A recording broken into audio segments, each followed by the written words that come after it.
श्री सच्चिदानंद समर्थ सद्गुरु साईनाथ महाराज की जय। బాబా దయతో బాబా అనుగ్రహంతో మళ్ళీ ఒక అందమైన అద్భుతమైన ఆనందకరమైన శనివారాన్ని మనకు ప్రసాదంగా ఇచ్చి తన భజనలో తన స్మరణలో తానే ఉంచుకుంటున్న సాయినాథుడికి వేల లక్షల కోట్ల కృతజ్ఞతలు తెలియజేసుకుంటూ ఈ అవకాశాన్ని కలిగించిన నరసింహారావు దంపతులకి, అలాగే ఈ సచ్చరిత్ర వైపు నన్ను మరలించిన రమేష్ అన్న పాదాలకి వందనం చేస్తూ శ్రీ సచ్చిదానంద సమర్థ సద్గురు సాయినాథ్ మహారాజ్ కి జై అని బాబాదయ్యతో 19వ అధ్యాయంలో ప్రయాణం చేస్తూ ఉన్నాం. ఎప్పుడు నేను ప్రయాణం అన్న మాటనే వాడుతూ ఉంటాను. ఎందువల్ల అంటే ఏ అధ్యాయంలో చదువుతూ ఉన్నామో ఆ అధ్యాయాన్ని మనం దర్శించగలగాలి. ఒక ప్రయాణం చేస్తూ ఉన్నప్పుడు కిటికీ దగ్గర సీటు గనక దొరికితే అది ఫ్లైట్ లో అయినా సరే, ట్రైన్ లో అయినా సరే, బస్ లో అయినా సరే, సీటు మనకు దొరికినప్పుడు ఆనందంగా ప్రయాణం చేసే ప్రయత్నం చేస్తాం. హాయిగా అటు నుంచి దృశ్యాలను చూసుకుంటూ వెళ్తాం, ఎంత పెద్దోళ్ళైనా ఎంత చిన్నోళ్ళైనా.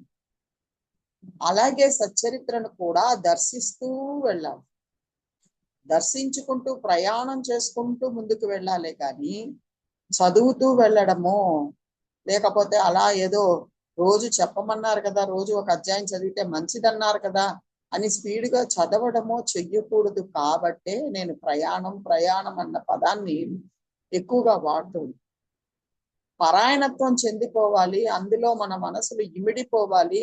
ఆ రసం ఏదైతే ఉందో, ఆ కథను మనకి ఎందుకోసం చెప్తున్నాడో, ఆ కథ యొక్క ముఖ్య ఉద్దేశం ఏమిటో ముందుగానే చెప్పేస్తాడు. బాబా యొక్క దయాగుణాన్ని చెప్తాను అని తిరగలి లీల చెప్తాడు. బాబా యొక్క సర్వవ్యాపకత్వం గురించి చెప్తానని గోవా వాళ్ళు ఉదంతం చెప్తాడు. ఇలా ప్రతి ఒక్క దాంట్లో కూడా ఏదో ఒక మనం ఏమి చెయ్యకూడదని బాబా ఇప్పుడు చెప్పబోతూ ఉన్నారని ఒక కథను స్టార్ట్ చేస్తాడు. బాబా మనకి ఏది శ్రేయస్కరమైందో దాన్ని చెప్తూ ఉన్నారని ఒక కథను స్టార్ట్ చేస్తాడు. ఇలా ఏదో ఒక గుణాన్ని అందులో ఇమిడ్చి దాని గురించి చెప్తూనే కథను స్టార్ట్ చేస్తాడు. సో డూస్ అండ్ డోంట్స్ ఉంటాయని ఎప్పుడు నేను చెప్తూనే ఉంటా. సచ్చరిత్రలో మనం చేయవలసినది ఏవి, చేయకూడనిది ఏవి, ఈ రెండు సచ్చరిత్రలో మనకు అద్భుతంగా కనిపిస్తుంది. ఏది చెయ్యకూడదు అని గురువే చెప్తాడు, ఏది చెయ్యవచ్చు అన్నది కూడా గురువే మనకు అందిస్తాడు. అందుకని హేమాద్రి పంతు అత్యంత అద్భుతంగా ఒక మాట చెప్తాడు, బాబా మీరు తప్ప మాకు ఎవరు హితవచనాలను బోధించగలరు. తల్లిదండ్రులు కూడా ఎంతసేపు నువ్వు సంపాదించుకో, వెనకేసుకో అని చెప్పేవాళ్లే. కానీ కాదురా, ఇలా చేసుకుంటే తప్పు, ఇది చెయ్యాలి, ఇది చెయ్యకూడదని చెప్పే తల్లిదండ్రులు కనిపించడం అదుదే. ఎలాగైనా నువ్వు ముందుకు వచ్చే, ఎలాగైనా 4 ఇళ్ళు కట్టేసుకో, ఎలాగైనా కారు కొనేసుకో, ఇంకోటి చేసుకో అని చెప్పే తల్లిదండ్రులే ఎక్కువ. స్నేహితులు కూడా అంతే, ఏమిరా అట్లాగే ఉన్నావు, ఇంకా కారు కూడా కొనలాదా అని చెప్పే స్నేహితులే ఎక్కువ. ఇంకా బంధువులు అడగనే బల్లేదు. ఒక్క గురువు ఒక్కడే అసలైన సంపద గురించి తెలియజేస్తాడు. మనందరికీ తెలుసు ఈరోజు అద్భుతమైన దత్త జయంతి. చాలా వరకు అందరూ కూడా గుడికి వెళ్ళి ఉంటారు. దత్త మందిరాలు దగ్గరగా ఉంటే దత్త మందిరానికో లేదా సాయినాథుడి మందిరానికో వెళ్ళుంటారు. దత్త జయంతిని పురస్కరించుకుని పూజలో పునస్కారమో ఏదో సంథింగ్ మనకి గురువు పట్ల ఉన్న భక్తిని చూపించుకోవడానికి చేస్తుంటాం. కానీ అసలైన గురు తత్వాన్ని తెలుసుకోవాలి కాబట్టి ఒక్క 10 నిమిషాలు ఆ దత్త జయంతి గురించి తెలియజేసి తర్వాత 19వ అధ్యాయంలోకి వెళ్లే ప్రయత్నం చేద్దాం. ఎందువల్లంటే 19వ అధ్యాయం కూడా గురుత్వం యొక్క ఉత్తమైన తాళం చెవినే మన చేతుల్లో పెడుతుంది. గురువు అంటే ఎవడు, గురువుని నువ్వు ఎలా చూడాలి, మొదటి ఓవిలోనే అందుకే చెప్పేస్తాడు. హేమాద్రి పంత్ అత్యంత అద్భుతంగా చెప్తాడు, సాయి సూక్ష్మం కంటే సూక్ష్మం, మహత్తు కంటే మహత్తు, ఆ బ్రహ్మ స్తంభ పర్యంతం వస్తు జాలమంతా సాయియే. ఒక్క ఓవిలో కొట్టేస్తాడు 19వ అధ్యాయం మొదలు పెట్టేటప్పుడు. గురువుని మనం ఎలా చూడాలి, సూక్ష్మం కంటే సూక్ష్మం. చీమ ఉంది, చీమ సూక్ష్మాతి సూక్ష్మమైనదే, చిన్న చీమ, ఎర్ర చీమ ఉంటుంది. దానికన్నా దాని నోట్లో వెళ్ళే ఆహారం ఇంకా సూక్ష్మమైనది కదా.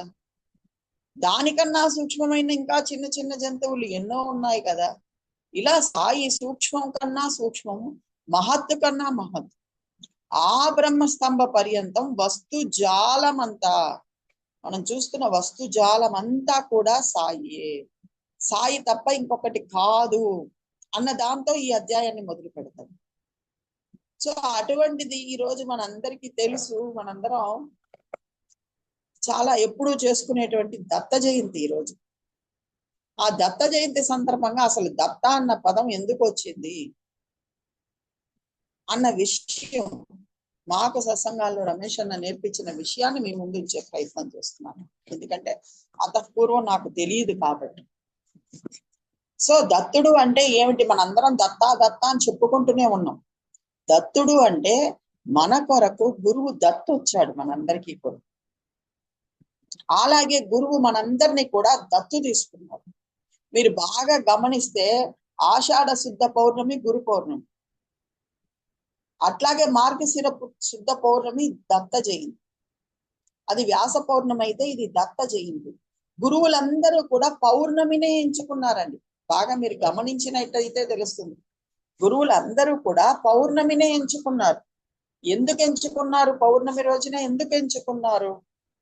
మనందరికీ తెలుసు. జ్యోతిష్ శాస్త్రం ప్రకారం అయితే ఏమి, ప్రకృతి ప్రకారం అయితే ఏమి, సూర్యుడు ఆత్మస్వరూపుడైతే చంద్రుడు మనోకారకుడు. చంద్రమా మనసో జాత అంటారు. చంద్రుడు మనస్సుకి సంబంధించిన వాడు. సో అటువంటి చంద్రుడు పున్నమి చంద్రుడుగా ఉన్నప్పుడు గురువు ఉద్భవించాడు, గురువు జనించాడు. అంటే అర్థం ఏమిటి? ఎందుకు గురువు ఆ పున్నమి చంద్రుడు ఉద్భవించినటువంటి పౌర్ణమి రోజునే తీసుకుని పౌర్ణమి రోజే ఎందుకు గురువులందరూ వెలిశారు అంటే ఆ సత్యం కూడా మనం తెలుసుకోవాలి కదా. మన మనస్సుకు నిండుదనాన్ని, చల్లదనాన్ని ఇవ్వగలిగిన వాడు గురువు ఒక్కరే. మనస్సును మార్చగలిగిన వాడు గురువు ఒక్కరే. బాగా గుర్తుపెట్టుకోవాలి ఈ మాట. బాహ్యంగా నువ్వు అది చెయ్యి ఇది చెయ్యి అని చెప్పే గురువులు, బాహ్య గురువులు ఎంతో మంది ఉంటారు. సద్గురు ఒక్కడే. బాహ్య గురువులు ఎంతో మంది ఉంటారు. చదువు సంధ్యలు నేర్పించేవాళ్ళు, ఇంకోటి నేర్పించేవాళ్ళు, ఏదన్నా వృత్తి ఉద్యోగాలు నేర్పించేవాళ్ళు, ఇలాంటి గురువులు చాలా మంది దొరుకుతారు. కానీ సద్గురువు ఒక్కరే, మనస్సులను మార్చగలిగినటువంటి వాడు. సద్గురువు ఒక్కడే నీ మనస్సుకి పూర్ణత్వాన్ని ఇవ్వగలిగినటువంటి వాడు. సద్గురువు ఒక్కడే తనంతట తాను నీకు దత్తు వచ్చి నిన్ను దత్తు తీసుకొని ఇన్ని వేల లక్షల కోట్ల మంది ఉంటే వాళ్ళందరిలో మనల్ని మాత్రమే ఎంచుకొని పిచ్చుక పిల్ల కాలికి దారం కట్టినట్టు తన దగ్గరికి తీసుకొచ్చుకొని మనల్ని శుభ్రం చేసి మన మనస్సులకి సుఖాన్ని, సంతోషాన్ని, ఆనందాన్ని, పరమశాంతిని, మోక్షాన్ని ప్రసాదించగల సర్వ సమర్థుడు సద్గురు ఒక్కడే. అందువల్లే మిగతా దేవీ దేవతలందరికీ కూడా ఒక్కొక్క రోజు ఉంది. అమావాస్య రోజు లక్ష్మీదేవి పుట్టిందంటారు, పాడ్యం రోజు ఇంకెవరో చెప్తారు, చవితి రోజు వినాయకుడికి చెప్తారు, అష్టమి రోజు శ్రీకృష్ణుడు అంటారు, నవమి రోజు శ్రీరామచంద్రుడు అంటారు, దశమి విజయదశమి అమ్మవారికి ప్రాశస్తం అంటారు, ఏకాదశి విష్ణుమూర్తికి ఇష్టం అంటారు, ద్వాదశి కూడా విష్ణుమూర్తికి ఇష్టం అంటారు, ప్రతి చతుర్దశి మాస శివరాత్రి శివుడికి ఇష్టం అంటారు. ఇన్నిటికి కేటాయించిన మన సనాతన ధర్మం ఒక్క పౌర్ణమిని మాత్రం గురువుకు కేటాయించింది. చూడండి ఎంత అద్భుతమైనది. గురువులందరూ కూడా సామాన్యంగా పౌర్ణమి రోజే ఉద్భవించారు. ఎందువల్ల? మన మనస్సుకి ఆ చల్లదనాన్ని ఇవ్వగలిగింది, మన మనస్సులను మార్చగలిగింది గురువు ఒక్కరు. సో దత్త అన్న పదానికి ఆ అత్రి అనసూయలకే దత్త వచ్చేదేం కాదు. గురువు మనందరికీ దత్తొస్తాం. మనందరినీ తాను కూడా దత్తత తీసుకున్నాడు, ఎంచుకున్నాడు. ఎట్లాగైతే మనకి పిల్లలు లేకపోతే ఒక అనాథాశ్రమానికి మనం గనక రాసి ఇచ్చేసి వస్తే మన వంతు వచ్చినప్పుడు వాళ్ళు మనల్ని పిలిపిస్తారు, తల్లిదండ్రులను పిలిపిస్తారు. పిలిపించి అక్కడున్న పిల్లలందరినీ లైన్ గా నిలబెట్టి వారిలో ఎవరో ఒకరిని మీరే ఎంచుకోండి అమ్మా అని చెప్తారు. వీళ్ళేం చేస్తారు? వాళ్ళలో ఎవరైతే వీళ్ళకి నచ్చుతారో వాళ్ళని ఎంచుకుంటారు. అది వేరే సంగతి. రుణానుబంధం ఉంది కాబట్టి వాళ్ళని ఎంచుకున్నారు అన్నది వేరే సంగతి. ఎంచుకుంటారు, వాళ్ళని తమతోటి తీసుకెళ్తారు, దత్తత తీసుకుంటారు. ప్రాపర్ గా దానికి సంబంధించిన డాక్యుమెంట్స్ అన్ని రెడీ చేసుకొని దత్తత తీసుకొని వెళ్తారు. అలాగే ఈ ప్రపంచంలో ఉన్నటువంటి 800 కోట్ల మందిని కనుక వరుసగా నిలబెడితే మనందరం ఒక రకంగా అనాథలమేనండి. అదేందమ్మా అనాథ అంటావు? నాకు తల్లిదండ్రులు ఉన్నారు, భార్య ఉన్నది, భర్త ఉన్నాడు, పిల్లలు ఉన్నారు. అసలైన నాదుడేడి? అసలు సిసలైన సత్యాన్ని చెప్పేవాడెవరు? ఏదో ఒక టెన్షన్స్, ఏదో ఒక అలజడితోనే ఉంటూ ఉన్నాం కానీ ప్రశాంతత ఏది? సంతోషం ఏది? సుఖం ఏది? మనం ఎవరం, ఎక్కడి నుంచి వచ్చాం, మళ్ళీ ఎక్కడికి వెళ్తాం అన్న రహస్యాన్ని చెప్పేది ఎవరు? ఆ వెళ్లే లోపల మన కోసం ఏం చేసుకోవాలి? ఇతరుల కోసం అన్నీ చేస్తామండి. భర్త మెచ్చుకోవాలని, భార్య మెచ్చుకోవాలని, అన్నదమ్ముళ్ళ కోసమని, పిల్లల కోసమని, అందరి కోసం అన్నీ చేస్తాం. నిద్ర లేచింది మొదలు నిద్రపోయేటంత వరకు, స్నేహితుల కోసమని, ఇంకొకరి కోసమని, ఇంకొకరి కోసం. మన కోసం ఏమి చేసుకున్నాం? ఏదైనా చేసుకున్నామా? ఎప్పుడైనా దాని గురించి ఆలోచించామా? ఒక హేమాద్రి పంతే సచ్చరిత్రలో చాలా సార్లు ఆ పదం వాడుతూ ఉంటాడు. మీ శ్రేయస్సు గురించి ఆలోచించండి, మీ శ్రేయస్సు గురించి ఆలోచించండి, మీ శ్రేయస్సు కోసమే చెప్తున్నాను, మీ శ్రేయస్సు కోసమే చెప్తున్నాను అంటూ ఉన్నాను. మీరు కావాలంటే సాయి సచ్చరిత్ర మణిమ్మ తల్లి చదివి చూడండి, చాలా చోట్ల ఆ పదం వాడతాడు హేమాద్రి పంత్. మరి మన శ్రేయస్సు ఏదో మనకు తెలియలేదు కదా. ఎలాగైతే 32 అధ్యాయంలో ఆ నలుగురు తిరుగుతూ ఉన్నారో అడవులు పట్టుకొని, మనం కూడా అలాగే ఎవరు ఏది చెప్తే అది చేస్తూ భగవంతుడికి ఇది ఇష్టము, భగవంతుడికి అది ఇష్టము, లేదా భయంతోనో భక్తితోనో కోరికలతోనో భగవంతుడిని పూజిస్తూ ఉన్నామే కానీ భగవంతుడు అంటే అత్యంత ప్రేమ స్వరూపుడు, గురువు అంటే అత్యంత ప్రేమ స్వరూపుడు, నాలోనే శక్తిగా చైతన్యంగా ఉన్నవాడు, నాకు ఆయనకి ఎలాంటి భేదం లేదు అన్న రహస్యం నాకు ఎక్కడ తెలిసింది? నేను పుట్టినప్పటి నుంచి 51 సంవత్సరాల వరకు కూడా నాలో చైతన్యంగా ఉండి నడిపినది ఆయనే అన్న రహస్యం నాకు ఎక్కడ తెలిసింది? ఇవన్నీ తెలియక ఇష్టం వచ్చినట్టు తిరుగుతూ ఉన్నాం, ఇబ్బందులు పడుతూ ఉన్నాం. చూశాడు ఆ కరుణామయుడు, ప్రేమ స్వరూపుడు సాయినాథుడు. చూసి అదిగో ఆ 800 కోట్ల మందిలో మనం ఒక్కొక్కరిని ఆయన పిక్ చేసుకున్నాం, దత్తు తీసుకున్నాం. అది అసలైన విషయం. ఆయన మనకు దత్తొచ్చాడు ఆల్రెడీ. ఎప్పుడు? ఎన్నో జన్మల నుంచి మనకు దత్తొచ్చే ఉన్నాడు. మనం చేసుకున్న పాప పుణ్య కర్మలను తీర్పించడానికి ప్రతి జన్మలో మనలో చైతన్యంగా శక్తిగా దత్తు వస్తూనే ఉన్నాడు, మన చేత చేపిస్తూనే ఉన్నాడు, గురుస్వరూపంలో వచ్చి మనకు బోధిస్తూనే ఉన్నాడు. మనం తెలుసుకోకుండా మళ్ళీ మనం ఏదో ఒకటి చేస్తూ ఉన్నాం, మళ్ళీ పునరపి మరణం, పునరపి జననం తిరుగుతూ ఉన్నాం. అయినా ఆయనకు అత్యంత ప్రేమ కాబట్టి ఈ జన్మలో కూడా అందుకే చెప్తాడు, మీకు నాకు రుణానుబంధం ఉంది, రుణానుబంధం వల్లే మనం ఒకరికొకరం కలుసుకున్నాం. బాబా నోటి గుండా వెలువడిన మాట. సో ఆ రుణానుబంధం కారణంగానే అక్కడ ఎలాగైతే ఆ పిల్లల్ని రుణానుబంధం ఉండబట్టి వాళ్ళు ఎంచుకొని తీసుకెళ్లారో, ఇక్కడ సాయినాథుడు కూడా మనతో రుణానుబంధం ఉంది కనుకనే మనల్ని ఎంచుకున్నారు. అది అసలైన దత్త తత్వం. దత్తు వచ్చాడు, మనకు కూడా ఆయన దత్తు వచ్చాడు. సచ్చరిత్ర రూపంలో దత్తొచ్చాడు, సత్సంగాల రూపంలో దత్తొచ్చాడు, సాయినాథుడి రూపంలో దత్తొచ్చింది. గురుతత్వం మనందరికీ కూడా. దత్తొచ్చిన తర్వాత ఆయన ఏం చేస్తాడు? మనోమాలిన్యాల్ని దూరం చేస్తాడు. ముందు మనస్సుకి ఎనలేని హాయిని ప్రసాదిస్తాడు. పున్నమి వెన్నెల ఎలా ఉంటుందండి మనందరికీ తెలుసు. చల్లగా ఉంటుంది, హాయిగా ఉంటుంది, ఆనందంగా ఉంటుంది. అటువంటి స్థితికి మన మనసులను తీసుకెళ్ళగలిగిన వాడు ఒక్కడే. అతడే గురువు, అతడే సద్గురువు, అతడే సాయినాథుడు. అందువల్లే పున్నమి రోజునే గురువులు ఎంచుకుంటారు. నీకు సంపూర్ణ జ్ఞానాన్ని ప్రసాదించేది కూడా సద్గురువు ఒక్కడే. సంపూర్ణ జ్ఞానం అంటే ఇంకా ఏదో ఉంది, అవేవో చదవాలి అన్న కన్ఫ్యూషన్కి వెళ్ళబాకండి. నేను ఇందాకే ఒక్క మాటతో చెప్పేశాను, బ్రహ్మజ్ఞానం అంటే పెద్ద కష్టమైనది కాదండి. ఇందాకే ఒక్క మాటతో చెప్పేశాను, విషయం తెలిసిపోతుంది. ఆ విషయం మీద మనసు నిలబడడానికి సమయం పడుతుంది, దానికి సాధన అవసరం. విషయం చాలా సింపులే. అదే కదా ఇప్పుడే చెప్పాను, 19వ అధ్యాయంలో చెప్పాడు సాయి. సాయి ఆ 3.5 మూరల దేహమా? ఆ మాటే 19లోనే బాబానే స్వయంగా చెప్తాడు. నేను ఈ 3.5 మూరల దేహం అని అనుకుంటే ఇదే నా వ్యాప్తి అని అనుకుంటే నువ్వు నన్ను చూడనట్లే అనేస్తాడు ఒకటే మాట. సో అందువల్లే మొదలు పెట్టేటప్పుడే చెప్తూ ఉన్నాడు, గురువు ప్రసాదించే అద్భుతమైన సంపూర్ణ జ్ఞానం తెర తీసి చూపిస్తాడండి. ఒక సినిమా డైరెక్టరు సినిమా చూసేటప్పుడు మనకేమో ఆశ్చర్యం వేస్తుంది, ఆ గ్రాఫిక్స్ అన్ని చూసి భలే అబ్బా భలే అద్భుతం అనిపిస్తుంది.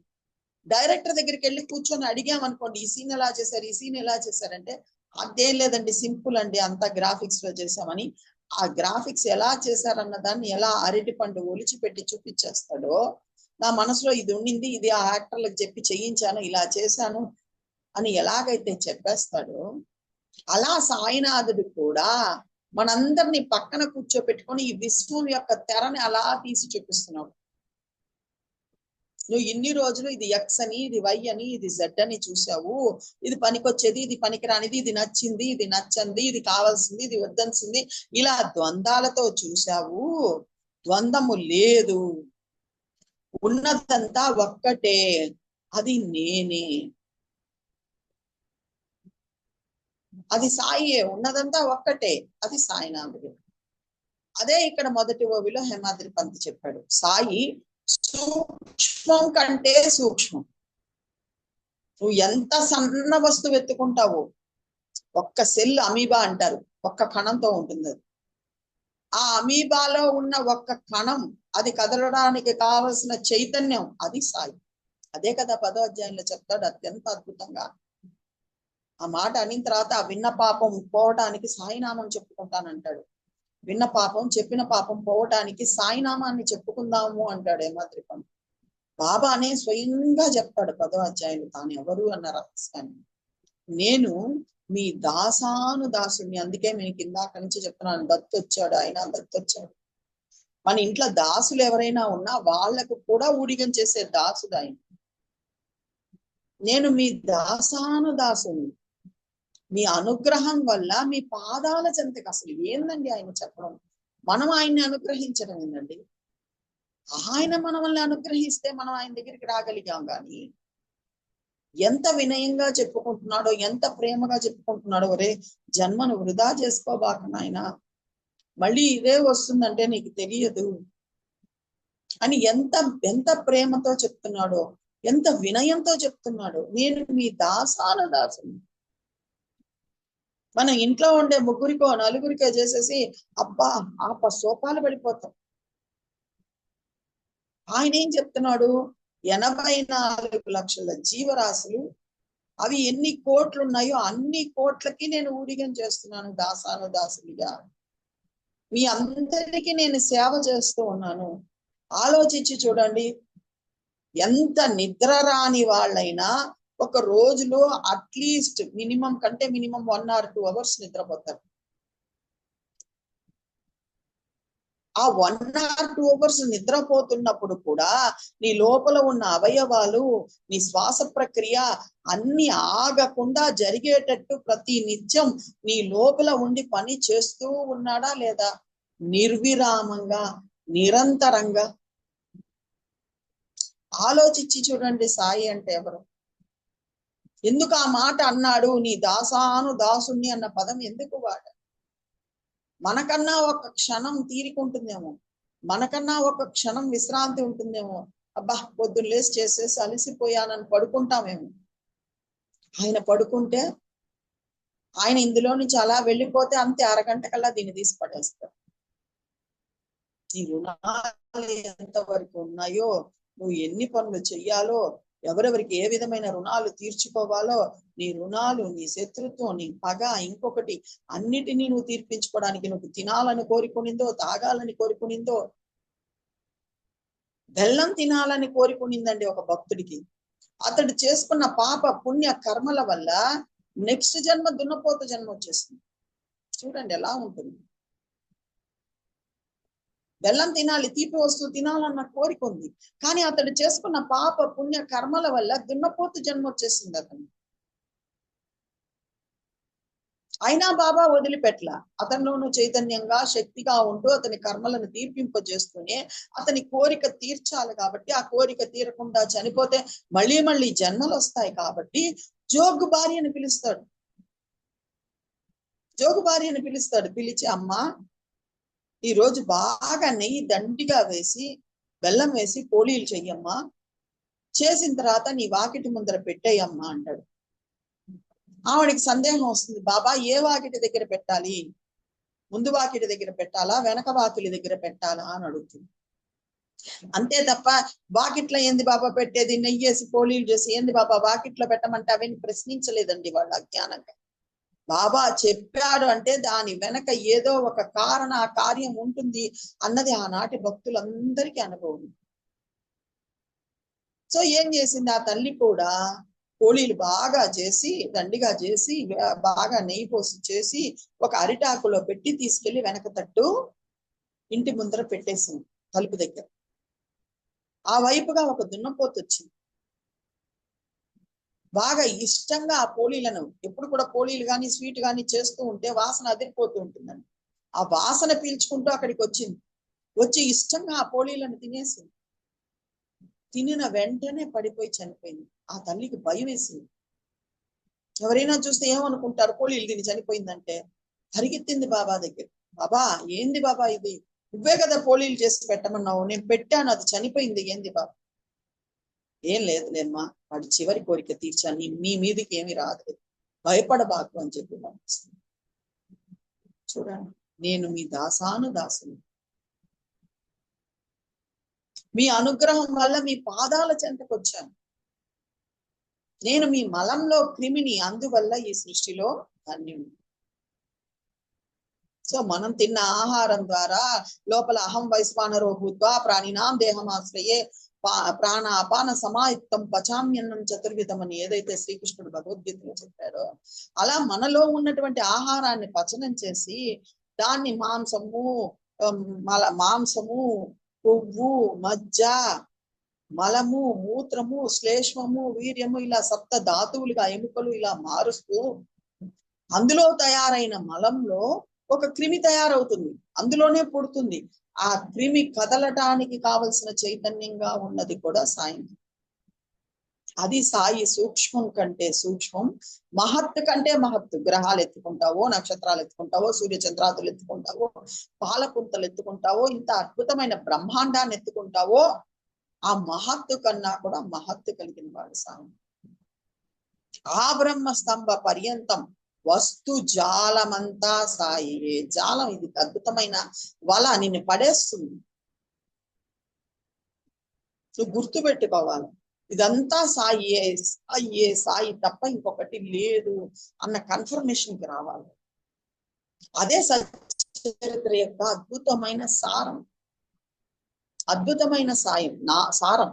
నాతో సహా సమస్త విశ్వము సాయి స్వరూపమే, నీవు నేనున్నానన్న భ్రమను కలిగిస్తూ ఉన్నాడు.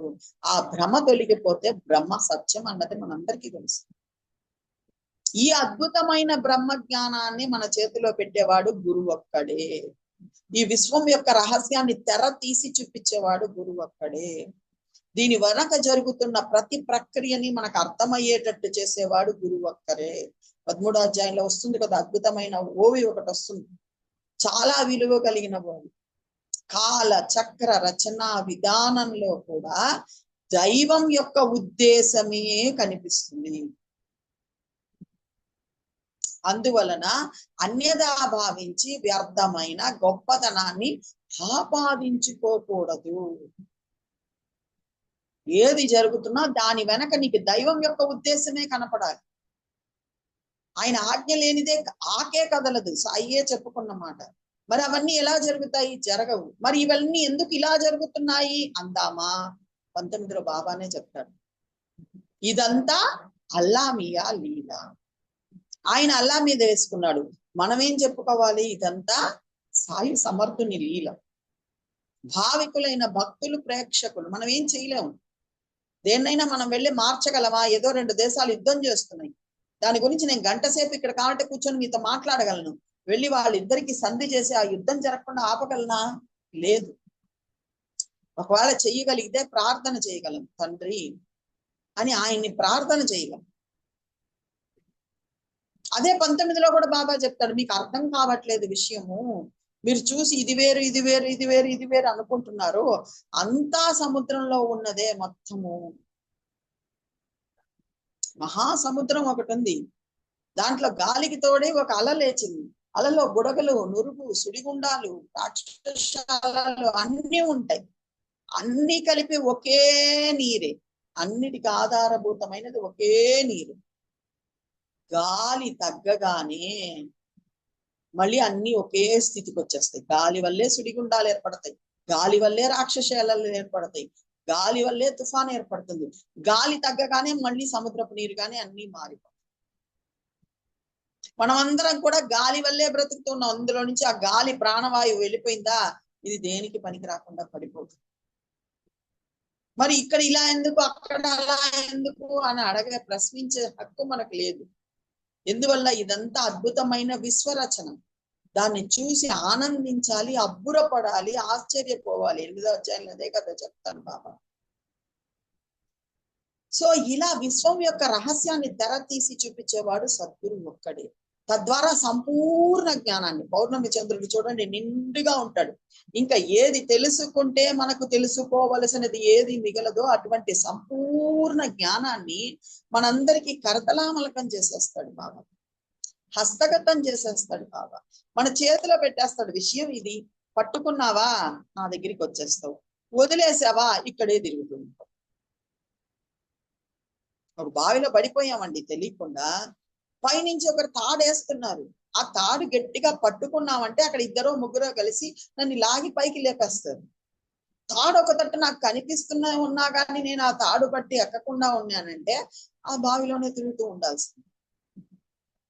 అట్లాగే మనం కూడా జనన మరణ చట్టంలో ఇరుక్కొని తిరుగుతూ ఉన్నాం. ఇప్పటికి ఎన్ని జన్మలు తిరిగామో తెలియదు.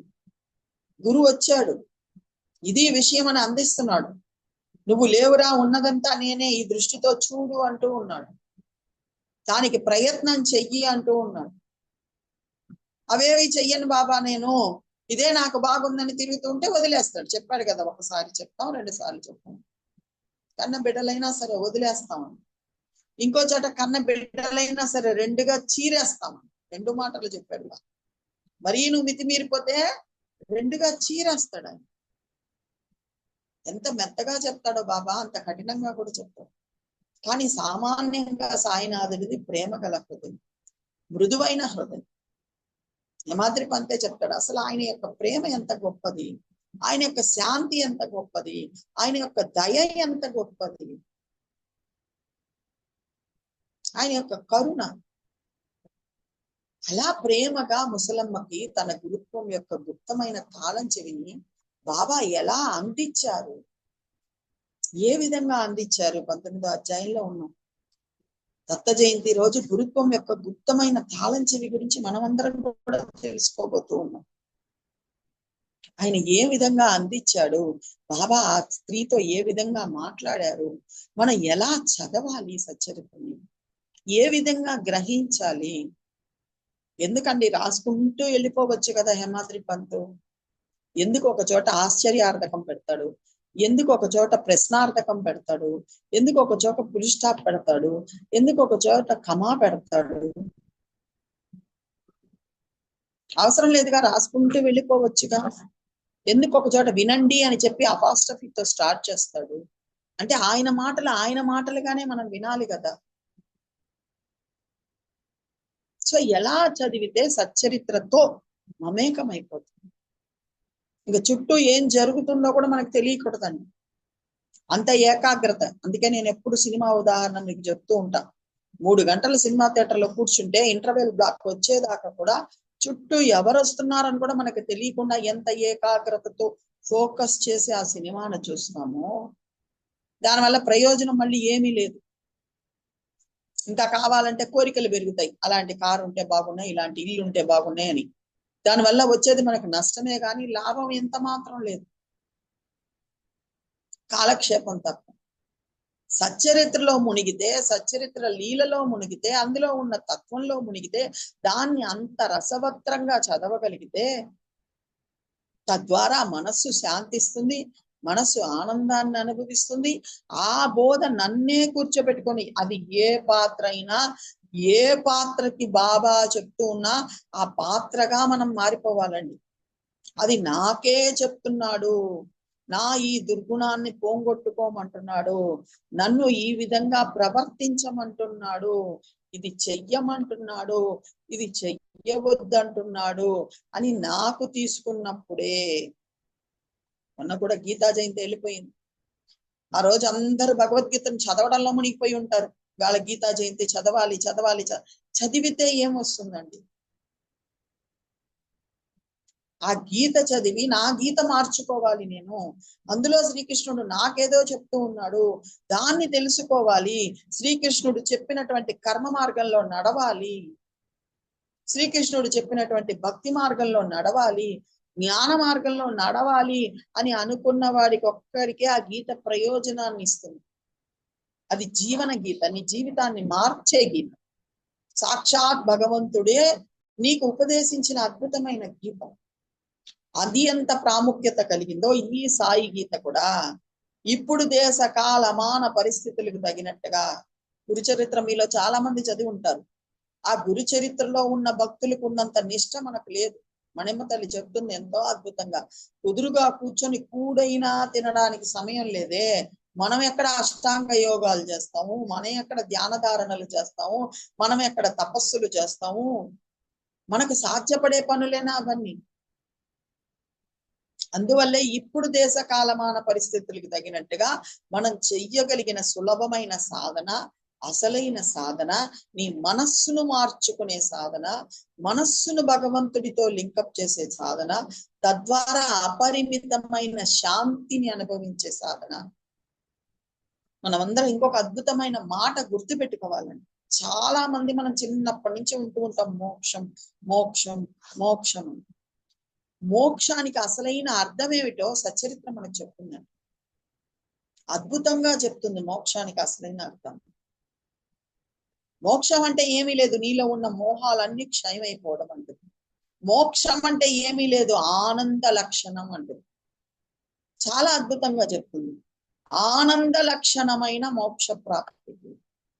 మోక్షం అంటే వేరే ఏదో ఏదో కాదు, ఆనంద లక్షణం. ఆనందం అంటే మనం ఇప్పుడు సుఖాల వల్ల కలిగే ఆనందం కాదండి, ఒక అద్భుతమైన నిర్మల స్థితి, నిశ్చల స్థితి.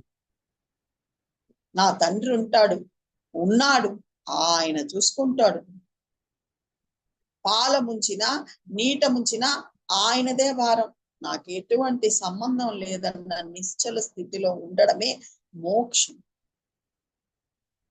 ఈ మాట నేను చెప్పలేదు, సచ్చరిత్ర మోక్షానికి ఇచ్చిన అబ్రివేషన్. సో చాలా మంది మోక్షం మోక్షం అంటూ ఉంటారు. ఈ సచ్చరిత్ర చదివినంతసేపు ఆ మోక్ష స్థితిలోనే ఉంటాం, ఆనంద స్థితిలోనే ఉంటాం మనం అందరం.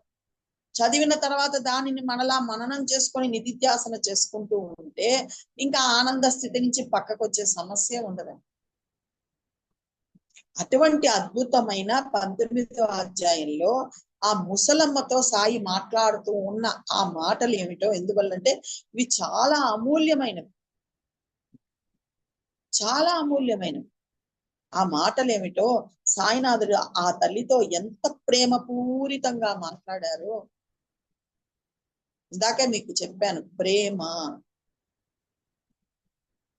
అందుకని ఒక మాట చెప్తారు వేదాల్లో, ఉపనిషత్తులు అన్నిట్లో ఉంది, ఎవరితో మాట్లాడినా హితంగా మాట్లాడాలి, మితంగా మాట్లాడాలి, ప్రేమపూరితంగా మాట్లాడాలి. సత్యం వచ్మి ఋతం వచ్మి.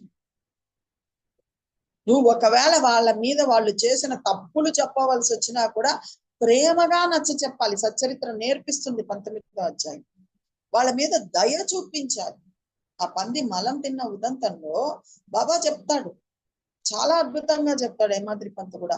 ఎవరైనా ఏదైనా చేస్తున్నారు, ఆ చర్య నీకు నచ్చలేదు, వాళ్ళు నిన్ను బాధ పెట్టారు, ఆ చర్య నీకు నచ్చలేదు, మనం వెంటనే ఏం చేస్తాం, ఫోన్ ఎత్తుకుంటాం, ఆ మట్టనింది మిట్టనింది ఒక 10 మందికి చెప్తాం. సచ్చరిత్ర ఏం చెప్తుందో తెలుసా, అది చాలా తప్పు. వాళ్ళ చర్య నీకు నచ్చకపోతే వాళ్ళకే ఫోన్ చేయి, లేదా వాళ్ళ ఇంటికే వెళ్ళు, నువ్వు ఇలా చేసావు, ఇది నాకు నచ్చలేదు, ఏమనుకోబాకు చెప్పానని ప్లీజ్ అర్థం చేసుకో అని ప్రేమపూరితంగా చెప్పమని చెప్తుంది శ్రీ సాయి సచ్చరి. చెప్పి వాళ్ళపై దయ చూపించు అంటుంది. వాళ్ళని దయతో చూడాలి అంటుంది. దయ ఏందండి? వాడు ఒకతోట నన్ను తిట్టాడని తెలిస్తే వాడి మీద దయ చూపించగలిగింది అంటే వాళ్ళను కూడా ప్రేమగా చూడు. అనవసరమైన గొడవకు వెళ్ళబాకు వాళ్ళతోటి. వాడు 10 మాటలు చెప్తే నువ్వు ఒక్క మాటతో సమాధానం చెప్పి అక్కడి నుంచి పక్కకు వచ్చేసి 19వ అధ్యాయం అంతా కూడా నువ్వు లౌకికంగా ఎలా నడుచుకోవాలి అన్నదే తెలియజేస్తుంది. అదే గురుత్వం యొక్క గుప్తమైన తాళంచెవి. ఒక అధ్యాయంలో హేమాద్రి పంత్ చెప్తాడు, మనం అనుకుంటాం మనందరికీ ఉన్న అపోహలంతా ఏంటి అంటే, నాకు ఉండింది కాబట్టి నేను చెప్తున్నానండి, మీలో ఎంతమందికి ఉందో లేదో నాకు తెలియదు. మనందరికీ ఉన్న అపోహ ఏంటి అంటే, ఆధ్యాత్మికత అంటే దానికని కొంత సమయం కేటాయించుకోవాలి, పూజలు చెయ్యాలి, పునస్కారాలు చెయ్యాలి, పల్లకి సేవలు చెయ్యాలి, ఇంకోటి చెయ్యాలి, ఇదంతా ఆధ్యాత్మికత. ఒక గ్రంథ పారాయణ చెయ్యాలి, ఇవంతా ఆధ్యాత్మికత అనుకుంటాం. కానీ సచ్చరిత్ర ఏం చెప్తుందో తెలుసా? లౌకికంలో నువ్వు జాగ్రత్తగా నడుచుకుంటే పరమ అర్థం నీ చేతికి అందినట్లే అండి. నువ్వు నిద్ర లేచింది మొదలు నిద్రపోయేటంత వరకు జాగ్రత్తగా నడుచుకో. ఎవరి సొమ్ముకు ఆశించబాక, ఎవరి కష్టాన్ని వృధాగా తీసుకోబాక. ఎవరి చేతైనా పని చేయించుకోవచ్చు, చేయించుకో, నీ వల్ల కాదు కాబట్టి, కానీ వాడికి వాళ్ళ మూల్యం చెల్లిస్తూ ఉంది. సచ్చరిత్ర 19వ అధ్యాయం చెప్తుంది. రుణానుబంధం వల్లే నీ చుట్టూతో మీ అత్తో, మీ మామో, నీ కోడలో, నీ కొడుకో, నీ భర్తో చేరారు, గుర్తుపెట్టుకో. ఆ రుణం తీర్చుకునే ప్రయత్నం చేయి. చీమా దోమ అన్నా అంతే. అటువంటిప్పుడు నీ చుట్టూ నేను వీళ్ళని ఎందుకు తీర్చాను గుర్తించు, ఆ రుణం తీర్చుకో. ఎవరైనా ఆకలిని నీ ఇంటికి వస్తే ముద్ద పెట్టు, దాహం అని వస్తే మంచినీళ్ళు ఇవ్వు. ఒక రోజు ఉంటామంటే నువ్వు హాల్లో అయినా సరే అంత స్థలం వాళ్ళకి. నీకు డబ్బు ఇవ్వాలని అనిపించకపోతే ఇవ్వబాక, అంతేగాని బయలుదేరతారు, వచ్చేస్తారు డబ్బులు అడగడానికని వాళ్ళని దూషించబాక. స్వయం నువ్వు కఠినంగా బదులివ్వబాక. సహనాన్ని వహించు. సహనమే ధైర్యం. 19వ అధ్యాయంలో ఎన్ని మాటలు ఉన్నాయండి, ఎన్ని అమూల్య రత్నాలు ఉన్నాయండి, ఎన్ని అమూల్య రత్నాలు ఉన్నాయి. నువ్వు ఎలా భజించాలి నన్ను 19లో చెప్తాడు. నన్ను ఆనంద స్వరూపంగా భజించు. అది వీలు కాకపోతే, ఆనంద స్వరూపం అంటే ఏంటి? అన్ని జీవుల్లో శక్తిగా చైతన్యంగా ఉన్నాను కదా, ఆ స్వరూపాన్ని ధ్యానించు. అది వీలు కాకపోవచ్చు, నీకు కుదరకపోవచ్చు, అప్పుడు నా ఈ సగుణ స్వరూపాన్ని ధ్యానించు. ఏం ధ్యానం చెయ్యాలి, ధ్యానానికి ఏం ఉండాలి, నీకు అన్ని అందిస్తుంది. నీ లోపల ఎలా ఉండాలి, నువ్వు బాహ్యంగా ఎలా ఉండకూడదు. ఇతరుల కర్మలను నీ నాలికతో దయచేసి తినబాక, అది నీ ఖాతాలో కూడా వేసేస్తా. ఎంత అద్భుతంగా చెప్తుంది 19వ అధ్యాయంలో ఆ లీల. ఆల్రెడీ అతను భక్తుడు, అతనిలో ఎన్నో మంచి గుణాలు ఉన్నాయి. ఒక్క చెడు ఆలోచనతో అతని మనసు సంగమించింది. అద్భుతంగా ఇస్తాడండి. చెడు ఆలోచనతో మనసు సంగమించింది. ఈ మంచి గుణాలన్నీ అడుగున పడిపోయి నింద చెయ్యాలన్న నిందా ప్రవృత్తి పైకి వచ్చేసింది, పొట్టకొచ్చేసింది. బొడ్డు దగ్గర నుంచి పొట్టకొచ్చేసింది. పొట్టకొచ్చిన తర్వాత అక్కడితో ఆగల. చెప్పేయాలి, కక్కేయాలి. అంటే నువ్వు ఆలోచన లేసేటప్పుడే ఆలోచనతో నీ మనస్సు సంగమించింది, వాడు చూడు అట్ట అన్నాడు అని చెప్పేయాలి ఎవరితో. అక్కడే తుంచే, ఏంది బాబా ఇలాంటి ఆలోచన నాకు వద్దయ్యా, నువ్వే కదా చెప్పావు ఇతరుల గురించి చెడుగా అనుకోకూడదని, నాకు వద్దయ్యా అని ప్రార్థించాలి మనం. ఆ పని మాత్రం చెయ్యి. వెంటనే ఆలోచనతో సంగమించేస్తాం, వెంటనే ఫోన్ ఎత్తుకుంటాం. ఇప్పుడు మరి వెంటనే మెసేజ్లు పెట్టచ్చు, వెంటనే ఎవరితో అయినా మాట్లాడుకోవచ్చు. అది ఒక పెట్టిచ్చాడు కదా బాబా, వెంటనే ఫోన్ చేసేస్తాం. అది కడుపులో నుంచి కంఠానికి, కంఠం నుంచి నాలుకకు, నాలుక నుంచి పెదాల మీద నుంచి అద్భుతంగా ప్రవహిస్తుంది. నువ్వేం చేస్తున్నావు? వాడి కర్మను నీ నాలుకతో పూర్తి చేస్తున్నావు. రైట్, బానే ఉంది. ఎవరిదైనా మనం అనకూడదండి. ఎవరైనా మనల్ని అంటూ ఉంటే ఆనందంగా వినమంటాడంటే హేమాద్రి పంతు. ఎందువల్లంటే వాళ్ళు నీకు మేలు చేస్తున్నారు, నీకు అర్థం కావట్లేదు. నీలో ఉన్న అలవాట్లో ఏదైనా లోపమో దాన్ని ఎత్తి చూపించి నిన్ను సరిదిద్దుకోమంటున్నారు.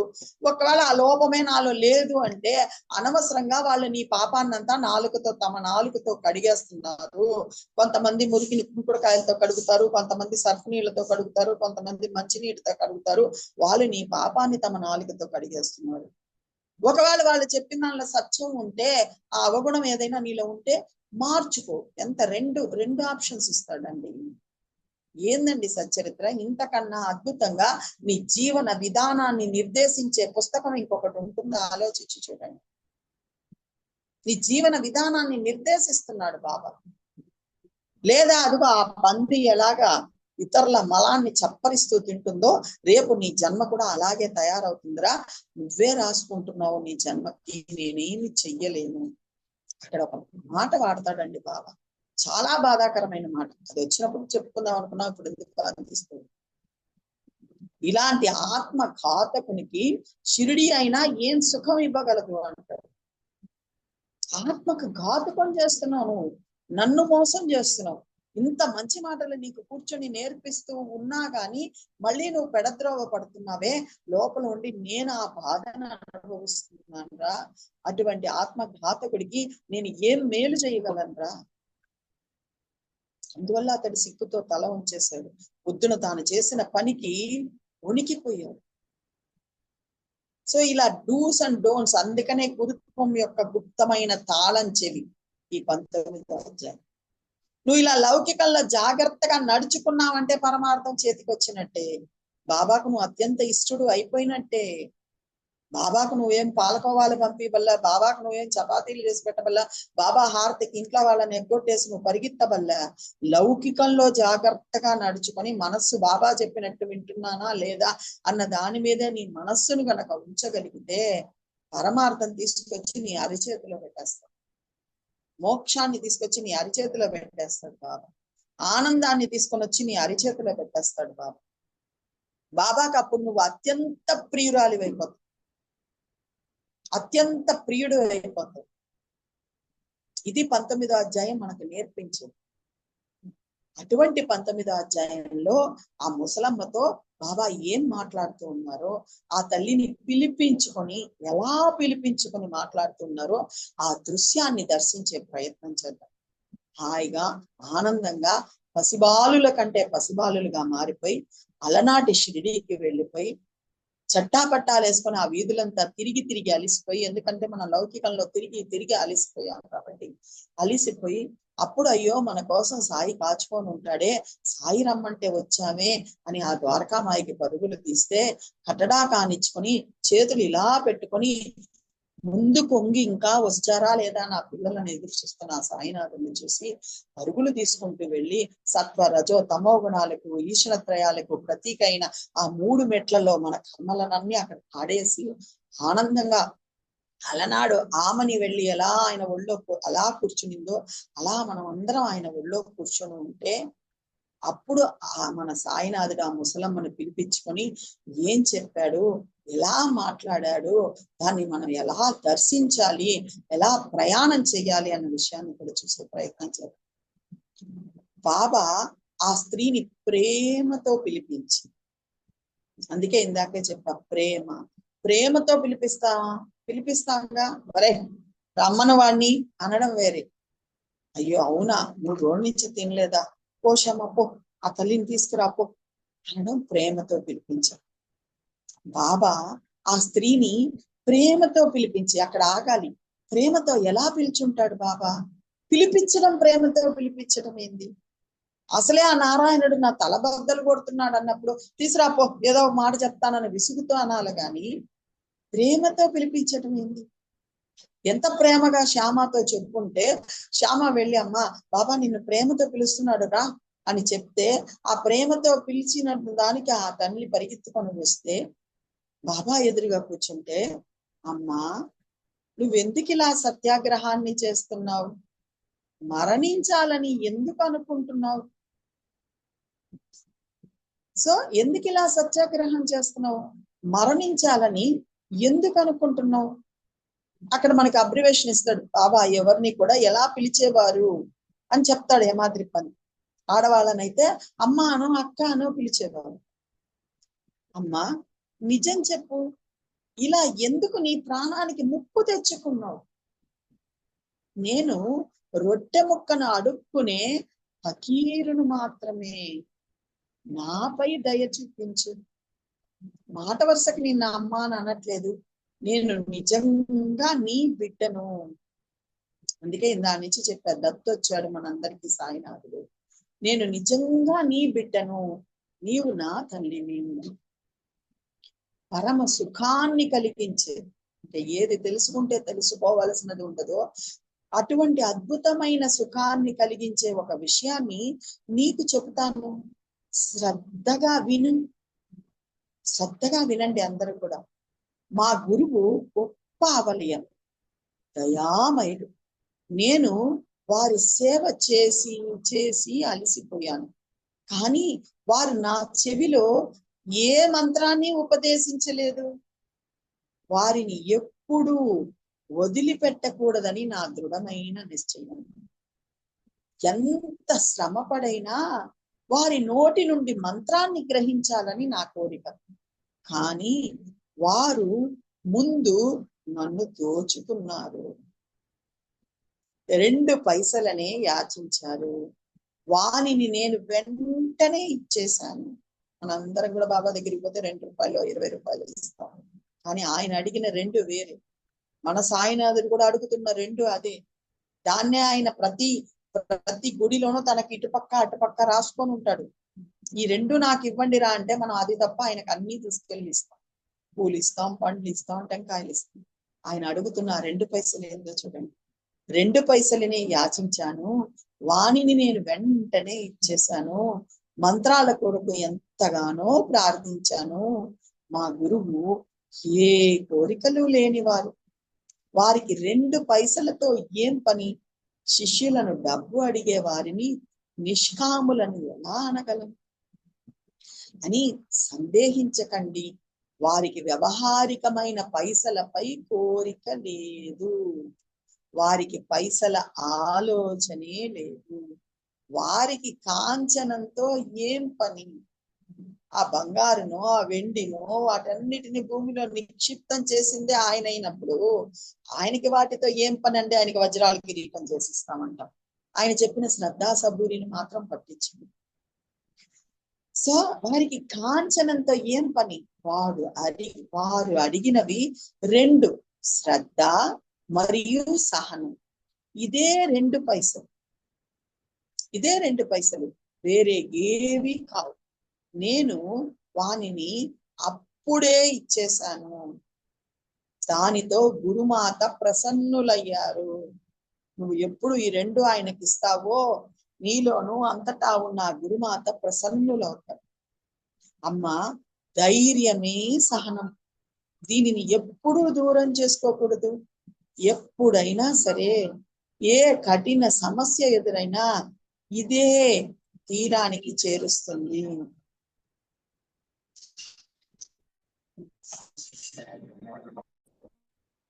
ఇదే తీరానికి చేరుస్తుంది. ఎప్పుడైనా సరే ఏ కఠిన సమస్య ఎదురైనా ఇదే తీరానికి చేరుస్తుంది. ఇది సహనం. దీనిని ఎప్పుడూ దూరం చేసుకోకూడదు. పురుషులలోని పురుష శక్తికి పౌరుష శక్తికి ఈ సహనం పౌరుష శక్తి అయిన ఈ సహనం తాప దైన్యాలను నివారిస్తుంది. యుక్తి ప్రయుక్తులను ఆపదలను తొలగిస్తుంది. భయభీతులను నెట్టివేస్తుంది. ఏంటి? సహనం. భయభీతులను నెట్టివేస్తుంది. కీర్తి ప్రతిష్టలను కలిగించేది ఈ సహనమే. ఇది కష్టాలను తరిమి వేస్తుంది. ఇది ఎవరికి అంతు పట్టనిది, ఆలోచనకు అందనిది. సహనంగా ఉంటే కష్టాలు పోతాయి. ఏంది అనేది అంతు పట్టదు. నువ్వు చేసి చూడు, వహించి చూడు. మొదట్లో సహనం వహించాలండి. సహనం మనకు సహజంగా రాదు, సహనం వహించాలి. వహించడం అంటే తెచ్చి పెట్టుకోవాలి, తెచ్చి పెట్టుకోవాలి, తెచ్చి పెట్టుకోవాలి. సహనం వహించగా వహించగా వహించగా సహనం అలవాటైపోతుంది. మొదట్లో తెచ్చి పెట్టుకోవాలి. అదే బాబా చెప్తాడు, సాహసం చెయ్యవద్దు, సహనాన్ని వహించండి. ఇక్కడ కూడా అదే చెప్తున్నాడు, సహనం వహించు. ఆయన మన దగ్గర ఆపేక్షించేది ఆ రెండే అండి, శ్రద్ధ, సబూరి. వేరు ఏది ఆయన అడగడం లేదు. సో అదే ఇక్కడ ఆ తల్లితో చెప్తూ ఉన్నాడు. ఇది ఎవరికి అంతుపట్టనిది, ఆలోచనకి అందనిది. సహనం సద్గుణాలకు గని, సద్విచారాలకు రాణి. శ్రద్ధ మరియు సహనం ఈ రెండు స్నేహంగా ప్రాణానికి ప్రాణంలా ఉండే అక్కా చెల్లెళ్ళు. ఆ ఇద్దరు అక్కా చెల్లెళ్ళని తెచ్చిపెట్టుకుందాం, ఇంకో అక్కా చెల్లెళ్ళు వెళ్ళిపోతారు, కామం క్రోధం. సహనం లేకపోతే మనుష్యుల పరిస్థితి దైన్యం. అందుకే చెప్తారు, శాంతము లేక సౌఖ్యము లేదు. ఎన్నైనా మంచి గుణాలు ఉండని, ఒక్క సహనం లోపించిందా గొప్ప పండితుడైనా ఎవరైనా సరే పతనం కాక తప్పదు. సహనం ఎప్పుడు వస్తుంది? అందరిలో అన్నిటిలో పరమాత్మను దర్శించిన వాడికి మాత్రమే ఆ సహనం వస్తుంది. అటువంటి జ్ఞానం కలిగిన వారికి మాత్రమే ఆ సహనం ఉంటుంది. ఆ జ్ఞానాన్నే బాబా మనకి ఇప్పుడు అందించబోతున్నాడు. సో అదే ఇక్కడ చెప్తున్నారు, గొప్ప పండితుడైనా గుణవంతుడైనా సహనం లేని జీవితం వ్యర్థం.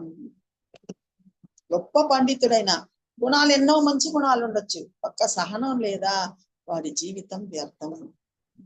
గురువు మహా సమర్థులైనా కేవలం మన దగ్గర నుంచి ఆయన కోరుకున్నది శిష్యుల ప్రజ్ఞానాన్ని, గురు చరణాలలో ప్రబల నిష్టను, దృఢమైన శ్రద్ధను, ధైర్యాన్ని, సహనాన్ని ఆపేక్షిస్తారు. అలా కాకపోతే ఏమవుతుంది? రత్నంలా అవ్వాలా, రాయిలా ఉండిపోతావా అని ప్రశ్నిస్తున్నాడు బాబా. నిన్ను నేను రత్నంగా మారుద్దాం అనుకుంటున్నాను, నువ్వు రాయిగా ఉండిపోవాలని అనుకుంటున్నావా? రాయిని మరియు రత్నాన్ని రెండిటిని చక్కగా అరగదీస్తే రెండు బాగా మెరుస్తాయి. రాయి రాయిగానే ఉంటుంది, మణి మణిలా ప్రకాశిస్తుంది. చక్కగా అరగదీస్తే రెండు బాగా మెరుస్తాయి. రాయి రాయిగానే ఉంటుంది, మణి మణిలా ప్రకాశిస్తుంది. మెరవడానికి రెండిటిని ఒకేలా అరగదీయాలి. రత్నం యొక్క తత్వాన్ని రాయి గ్రహించగలదా? మణి వలె తేజస్సుతో ప్రకాశించగలదా? రాయి తన స్వభావానుసారం నున్నగా తయారవుతుంది. సో నువ్వు గురువు దగ్గరికి వచ్చి కూడా రాయిగా మిగిలిపోతావా, మణిలా ప్రకాశిస్తావా? నీ ఇష్టం. నేను 12 సంవత్సరాలు గురువు పాదాల వద్ద ఉన్నాను. చిన్నవాడినైన నన్ను గురువు పెద్దవాడిగా చేశారు. అక్కడ అన్న వస్త్రాలకు ఏం లోటు లేదు. వారికి నాపై ఎంతో ప్రేమ. వారు మూర్తీభవించిన భక్తి ప్రేమ. గురు ప్రేమకు సమానమైన ప్రేమ వేరే లేదు. గురు రుణాన్ని మనం తీర్చుకోవాలనుకోవడం అసలు చాతకాని పని. అదేంటో నేను మళ్ళీ చెప్తా ఇది చదివిన తర్వాత. వారు మూర్తీభవించిన భక్తి ప్రేమ. వారికి శిష్యులపై వాస్తవమైన ప్రేమ. ఎన్ని ప్రేమలండి, ఎన్ని ప్రేమలు చూడండి. అక్కడ అన్న వస్త్రాలకి ఏమీ లోటు లేదు. వారికి నాపై ఎంతో ప్రేమ. వారు మూర్తీభవించిన భక్తి ప్రేమ. వారికి శిష్యులపై వాస్తవమైన ప్రేమ. ఇవన్నీ బాబాకు కూడా మన పట్ల ఉన్నాయి, గుర్తుపెట్టుకోండి. మా గురువుకు సమానమైన గురువు అరుదు. ఆ సుఖాన్ని వైభవాన్ని వర్ణించ సఖ్యం కాదు. వారి ప్రేమను ఎలా వర్ణించను? వారిని చూడగానే ధ్యానంతో కళ్ళు మూసుకుంటాయి. మేము ఉభయులం ఆనందంలో మునిగిపోయేవారు. నేను ఇతర వస్తువులను చూడడం ఎరుగను. నేను అహర్నిశలు ప్రేమగా గురు ముఖావలోకనమే చేసేవాణ్ణి. నాకు ఆకలి దప్పులు ఉండేవి కావు. గురువు లేకపోతే మనస్సు అస్వస్థతగా ఉండేది. వారు తప్ప వేరే ధ్యానం లేదు, వేరే లక్ష్యం లేదు. రోజు వారు ఒక్కరినే స్మరించేవాణ్ణి. గురువు యొక్క కౌశలం అద్భుతం. ఇదే మా గురువు ఆపేక్షించినది. ఇంతకంటే వేరే ఏది కోరలేదు. వారు నన్నెప్పుడు ఉపేక్షించలేదు. వారు ఎప్పుడు నన్ను కష్టాల నుండి రక్షించేవారు. నన్ను ఒకప్పుడు వారి పాదాల వద్ద, మరొక్కప్పుడు సముద్ర తీరానికి అవతలా ఉంచేవారు. అయినా వారి సాన్నిధ్య సుఖం దూరం కాకుండా నన్ను కృపా దృష్టితో చూచుకునేవారు. తాబేలు తన పిల్లలకు దృష్టి ద్వారానే ఆహారం సమకూర్చేలా మా గురువు పద్ధతి కూడా అట్లే కృపా దృష్టితో పోషిస్తారు. అమ్మా, ఈ మసీదులో కూర్చొని చెప్తున్నాను, ప్రమాణపూర్వకంగా నమ్ము. గురువు నా చెవిలో ఏది ఊదలేదు. నేను నీకు ఎలా ఊదుతాను? తాబేలు యొక్క ప్రేమ దృష్టి ద్వారానే పిల్లలకు సుఖం, సంతుష్టి. అమ్మా, ఊరికే ఎందుకు కష్టపడతావు? ఉపదేశం గురించి నేనేమీ ఎరగను. నదికి ఒక తీరాన తాబేలి ఉంటుంది, దాని పిల్లలు మరో తీరాన ఉంటాయి. వాని పాలన, పోషణ, దృష్టాదృష్టాలతోనే మంత్రాల గొడవ వ్యర్థం. నీవు వెళ్ళి అన్నం తిను, నీ ప్రాణాలకు ముప్పు తెచ్చుకోకు. ఒక్క నా యందు దృష్టి ఉంచు, పరమార్థం చేతికి అందుతుంది. నీవు నన్ను అనన్య దృష్టితో చూడు. ఈ విశ్వంలో అన్యమైనది ఇంకొకటి లేదు, అంతా సాయియే అన్న దృష్టితో చూడు, అనన్య దృష్టితో చూడు. నేను కూడా నిన్ను అట్లే చూస్తాను. మా గురువు నాకు వేరే ఏది నేర్పించలేదు. సాధనల సంపద అవసరం లేదు. షట్ శాస్త్రాల జ్ఞానము అవసరం లేదు. కర్త, హర్త గురువే అని సంపూర్ణ విశ్వాసం ఒక్కటి తప్పక ఉండాలి. అదే శ్రద్ధ. కర్త, హర్త గురువే అని ఏది చేసినా దాని కారణము, కార్యము గురువే అన్న సంపూర్ణ విశ్వాసం ఒక్కటి తప్పక ఉండాలి. అలా గురువు యొక్క మహిమ అపారం. గురువు హరి, హర, బ్రహ్మమూర్తి. వారి శక్తిని తెలుసుకున్న వారొక్కరే త్రిజగాలలో ధన్యులు. సో మనం కూడా చెప్పుకుంటాం, గురు బ్రహ్మ, గురు విష్ణు, గురుదేవో మహేశ్వర, గురు సాక్షాత్ పరబ్రహ్మ. అదే కదా దత్తావతారం. 3 తలలతో కాదు రావడం, గురు రూపమే అది. గురువు అంటేనే ఆయన సాక్షాత్ పరబ్రహ్మ. ఈ మూడిటికి అతీతమైన వాడు, ఈ మూడిటికి మూల కారణంపై. అదే హేమాద్రి పంత్ మొదటి అధ్యాయంలో చెప్తాడు, గురువు లేకపోతే బ్రహ్మకు కూడా బ్రహ్మత్వం లేదు అని. సో అలా ఎదురుగుండా ముసలమ్మను కాదు, నన్ను కూర్చోపెట్టుకొని బాబా ఎంత తీయగా ఎన్నిసార్లు అమ్మా అమ్మా అని పిలుస్తూ, నేను ప్రమాణపూర్వకంగా, నాకు ఒట్టేస్తున్నాడు, ప్రమాణపూర్వకంగా నమ్ము, నేను నీకు ఏ మంత్రం చెప్పను, నువ్వు చూసేదంతా కలిపితే సాయి, నీ దృష్టి ఎక్కడ పడితే అది నేనే, నీ జీవితంలో ఏం జరుగుతున్నా దానికి కర్త, హర్త నేనే అని భావిస్తూ నువ్వు సహనంగా ఉండు, శాంతిగా ఉండు, నాపై సంపూర్ణ దృష్టి ఉంచు. ఇది ఒక్కటే నేను నిన్ను కోరుకునేది. నన్ను తెలుసుకున్న వారు ఒక్కరే త్రిజగాలలో ధన్యులు. నేను నిన్ను 2 పైసలే అడుగుతున్నాను, వేరే ఏమి అడగట్లేదు. శాస్త్రాలు అడగట్లేదు, అష్టాంగ పూజ అడగటం లేదు. 2 పైసలు నీ నుంచి కోరుకుంటూ ఉన్నాను. ఆ 2 నువ్వు నాకు ఇవ్వు. శ్రద్ధ, సపూరు, అచంచలమైన విశ్వాసమే శ్రద్ధ. నా తండ్రి ఉన్నాడన్న అద్భుతమైన ధైర్యమే శ్రద్ధ. ఆ ధైర్యంతో కూడుకున్న ఓరిమే సబూరు. నా తండ్రి ఉన్నాడు, చూసుకుంటాడన్న ధైర్యంతో కూడుకున్న ఓరిమే సబూరు. ఈ 2 బాబా మనందరి దగ్గర నుంచి యాచించేది. ఈ 2 ఆయన ఆపేక్షించేది. అది కూడా ఎందుకు? ఆయన కోసమా? కాదు, నన్ను ఉద్ధరించడానికి, నన్ను తనలో కలిపేసుకోవడానికి. నేను వేరు, ఆయన వేరు కాదు అన్న అద్భుతమైన సత్యాన్ని నాకు తెలియజేయడానికి, ఈ జనన మరణ చట్టం నుంచి పక్కన పడేయడానికి.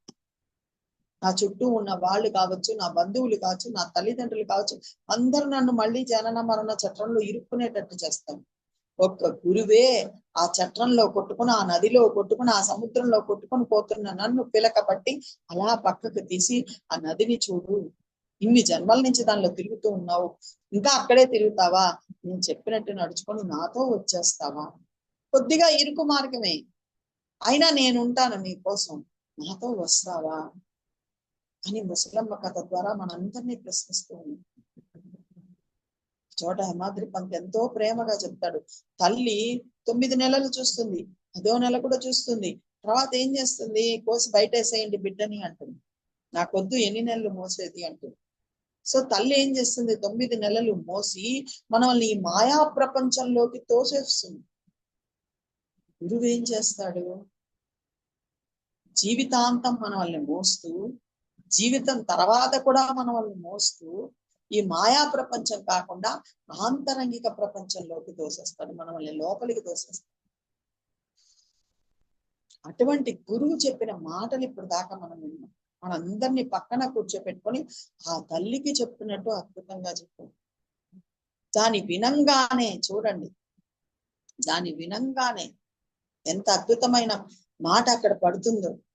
దాని వినంగానే, ఆ కథని వినంగానే బాబా ఆ విధంగా ఆ వృద్ధురాలికి బోధించగా ఇంతే ప్రేమతో శ్యామ చెప్పాడండి. అందుకనే మనం బాబా యొక్క ఏ లీలను చెప్తూ ఉన్నా ప్రేమను రంగరించి అందించాం.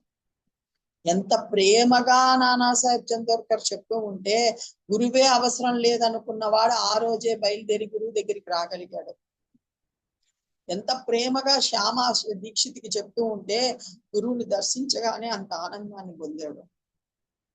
సో అటువంటి ప్రేమను రంగరించే చెప్పాలి. ఎందువల్లంటే గురు ప్రేమకు సమానమైనది ఇంకొక ప్రేమ లేదని. మనకున్న బంధాలు, బంధుత్వాలు అన్ని ఏదో ఒక ప్రయోజనం ఆశించి ఉన్నవే. అది తల్లిదండ్రులు కావచ్చు, భార్యాభర్తలు కావచ్చు, పిల్లలు కావచ్చు, స్నేహితులు కావచ్చు, ఏదో ఒక ప్రయోజనం. మీరు కావాలంటే పరిశీలించి చూసుకోండి, అంతరంగాన్ని శోధించి చూసుకోండి. ఏదో ఒక ప్రయోజనంతో ఏర్పడ్డ బంధాలే ఇవన్నీ కూడా. గురు బంధం ఒక్కటే గురువుకి ఇందులో ఎటువంటి ప్రయోజనం లేకుండా ఏర్పడే బంధం. కేవలం మనవల్ని ఉద్ధరించడానికే గురువు అంత శ్రమ పడతాడు. తల్లి శ్రమ పడుతుందంటే ఓకే అండి, కనింది కాబట్టి శ్రమ పడాలి. తండ్రి శ్రమ పడుతున్నాడంటే ఓకే, కన్నాడు కాబట్టి శ్రమ పడాలి. సేమ్ పిల్లలు కూడా అంతే, ఓకే మనం వాళ్ళ తల్లిదండ్రులు కాబట్టి మనకి ఏదో ఒకటి చేసి పెట్టాలి. అన్నదమ్ముళ్ళు అంతే. కానీ ఎటువంటి రుణానుబంధం లేకుండా మన మధ్య వయసులోనో, పిన్న వయసులోనో, పెద్ద వయసులోనే మనకు దారం కట్టి మన కోసం ఆయన ఇంతగా శ్రమించడం, మన శ్రేయస్సు గురించే 24 గంటలు ఆలోచించడం. గురు ప్రేమకు సమానమైన ప్రేమ ఈ ప్రపంచంలో వేరేది లేదు లేదు లేదు. బహుశా నువ్వు కనుక బాగా తల్లిదండ్రులను చూసుకుంటే తల్లి రుణాన్నైనా తీర్చుకోవచ్చేమో కానీ గురు రుణాన్ని తీర్చుకోలేము. మరి ఎలాగమ్మా అంటే గురువు చెప్పినట్టు వినడమే గురువు రుణాన్ని కొంతైనా తీర్చుకోవడానికి అవకాశం ఉంది. అటువంటి ప్రేమ గురు ప్రేమ. అందుకే ఇందాకే చెప్పాను, గురు ప్రేమ పండు వెన్నెల లాంటిది, నిండు పున్నమి లాంటిది. కవులు ఎంతో అద్భుతంగా పాడతారు కదా, పండు వెన్నెల జాబిలి, నిండు పున్నమి జాబిలి. అటువంటి జాబిలి యొక్క చల్లదనం లాంటిది గురు. సో ఆ మాటలు విన్నాడు ఎవరు, మన హేమాద్రి పంత్. బాబా ఆ విధంగా ఆ వృద్ధురాలికి బోధించగా ఆమె మనసులో విషయం బాగా నాటుకుంది. బాబా చరణాలపై శిరస్సు ఉంచి ఆమె తన దీక్షను విరమించింది. సో ఇందులో ఉన్న మర్మ గర్భంగా ఉన్న విషయం తెలిసింది. గురుత్వం యొక్క గుప్తమైన తాళం చెవిని ఆ తల్లి చేతిలో పెట్టాడు కదా. గురువుని నేను ఒక నామానికి రూపానికే సంబంధించి చూస్తూ ఉన్నాను, అంతటా ఉన్న గురుస్వరూపాన్ని చూడాలి. అదే గురు ధ్యానము, అదే గురు జపము, అదే గురు స్మరణ అన్న విషయం ఆ తల్లికి అర్థమైపోయింది. ఆయన పాదాల దగ్గర శిరస్సు ఉంచి నమస్కరించి దీక్షను విరమించి ఆ కథనంతా విని ఆమె యొక్క సమర్పణ బుద్ధిని తెలుసుకొని శరణాగతి అయిపోయింది బాబాకి. మనం కూడా అలా గురువుకి సమర్పణ శరణాగతి అయిపోవాలి. ఆయన మన నావికుడు చేసుకోవాలి. అదే కదా చివరిగా బాబా చెప్పాడు, గురువే కర్త హర్త ఒక్క గురువే అని సంపూర్ణ విశ్వాసం ఒక్కటి ఉండాలి. అదే శరణాగతి. చేస్తాడో చెయ్యదో, అవుతుందో అవ్వదో, సరే బాబా చేయకపోతే ఇంకో దేవుడి దగ్గరికి వెళ్ళిపోదాం అనుకుంటే కుదరదండి. అలా ఉండాలంతే, అలా పడుండాలి ఆయన దగ్గర, అలా పడుండాలి. అందుకనే విశ్వాసానికి కుక్కతో పోలుస్తూ ఉంటారు. ఒక 2 రోజులు 2 బిస్కెట్లు వేస్తే నీ ఇంటి ముందే అది పడి ఉంటుంది. నువ్వు 3వ రోజు వేయకపో, వారమైనా 10 రోజులైనా ఎక్కడ తిరిగినా మళ్ళీ వచ్చి అక్కడే పడుతుంది. అలా ఉండాలి. బాబా ఏదో ఇస్తేనే, నేను అనుకున్నది చేస్తేనే కాదు. ఆయనతో ప్రేమ, ఆయన మన పట్ల చూపిస్తున్న ప్రేమ కన్నా 2 ప్రేమ ఆయన పట్ల మనం చూపించాలి. ఏవైనా కానీ బాబా నీ పాదాలు నేను వదిలిపెట్టను అన్న ప్రేమతో ఆయన దగ్గర ఉంటాం. సో అటువంటి ఆ కథనంతా విని ఆమె యొక్క సమర్పణ బుద్ధిని తెలుసుకొని ఆ కథలోని సార్థకతకు నా మనసులో ఆశ్చర్యం, ఆనందం కలిగి, ఇన్ని రోజులు నేను వేరే ఏదో అనుకుంటూ నేనే, ఇదా అసలు విషయం అన్న ఆశ్చర్యము, అబ్బా బాబా నన్ను ఈ విధంగా అనుగ్రహించాడా అన్న ఆనందము 2 ఒక్కసారి కలిగి. ఎందువల్లంటే ఉపదేశం గురించిన కథను చెప్తాను అనగానే ఆయనకు అర్థమైపోయింది కదా, బాబా యొక్క ఈ లీలను కానీ పరమానందంతో కంఠం గద్గదమైంది, ప్రేమోద్రేకంతో శరీరం రోమాంచితమైంది. బాబా బోధ నా అంతరంగంలో బాగా నాటుకుంది. ముసలమ్మకు చెప్పలేదు, నాకు చెప్పాడని ఏమాద్రి పంతికి బాగా నాటుకుంది. మరి నాకు చెప్పాడని నా మనసులో కూడా నాటుకోవాలిగా. నా గద్గద కంఠాన్ని చూచి మాధవరావు ఏమిటి అన్నా సాహెబ్, ఊరికే మౌనంగా కూర్చుండిపోయారెందుకు? శరీరం పులకితమయ్యింది కదూ. చెప్తూ ఉంటే నాకే ఇంత పులకరించిందంటే మీరు ఊరికే కూర్చొని ఉన్నారంటే, ఏమి మాట పెగలటం లేదంటే మీరు కూడా ఆనందాన్ని అనుభవిస్తున్నారు కదా, మీ శరీరం కూడా పులకితమైంది కదా. ఇలాంటి కథలు నేను ఎన్నని చెప్పేది, ఏమని గురుతత్వాన్ని వర్ణించేది అంటూ ఉండగా అక్కడ హారతి సమయం అయిందని గణగణ గంట మోగి, ఆ గంట మోగిన తర్వాత ఏం జరిగిందో, హారతికి వాళ్ళు ఎలా బయలుదేరి వెళ్ళారో, అక్కడ ఎంత అద్భుతంగా బాబా ఇంకా అతనికి సంకల్పాన్ని దృఢపరిచాడో, ఆ తర్వాత బాబా లౌకికంలో ఎలా నడుచుకోవాలని ఏం చెప్పారో, ఆ తర్వాత ఆయన కూడా సత్సంకల్పం చేసుకోవాలని తలచి ఒక గురువారం రోజు రామ నామాన్ని చెప్పాలని అనుకోవడం, దాన్ని దృఢపరుస్తూ బాబా ఔరంగాబాద్ గారి చేత అద్భుతమైన పాట పాడించడం. ఒకవేళ వచ్చే వారం నరసింహారావు గారు వస్తే ఆ పాటతోనే మనం మొదలు పెడదాం. ఆ తర్వాత బాబా తన విశ్వరూప సందర్శనాన్ని చూపించిన ఉదంతం, ఇవన్నీ కూడా 19వ అధ్యాయంలో పొందుపరిచారు. లౌకికంగాను ఎలా జాగ్రత్తగా నడుచుకోవాలి, ఆధ్యాత్మికంగా నీ మనసును బాబాతో ఎలా లింకప్ చేసి ఉంచాలి అన్న 2 కూడా అత్యంత అద్భుతంగా అందించే 19వ అధ్యాయంలో ప్రయాణం చేస్తున్నాం. ఇంకా ఎంత బాబా అందిస్తాడో దానంతటిని గ్రోలే ప్రయత్నం చేద్దాం. ఇటువంటి ఆలోచన వైపు, చింతన వైపు మరలించిన రమేష్ అన్న పాదాలకి, ఈ అవకాశాన్ని కలిగించిన నరసింహారావు దంపతుల పాదాలకి, ఇంతసేపు ఓపికగా విన్న మీ అందరి పాదాలకి వందనం చేస్తూ శ్రీ సచ్చిదానంద సమర్థ సద్గురు సాయినాథ్ మహారాజ్ కి జై.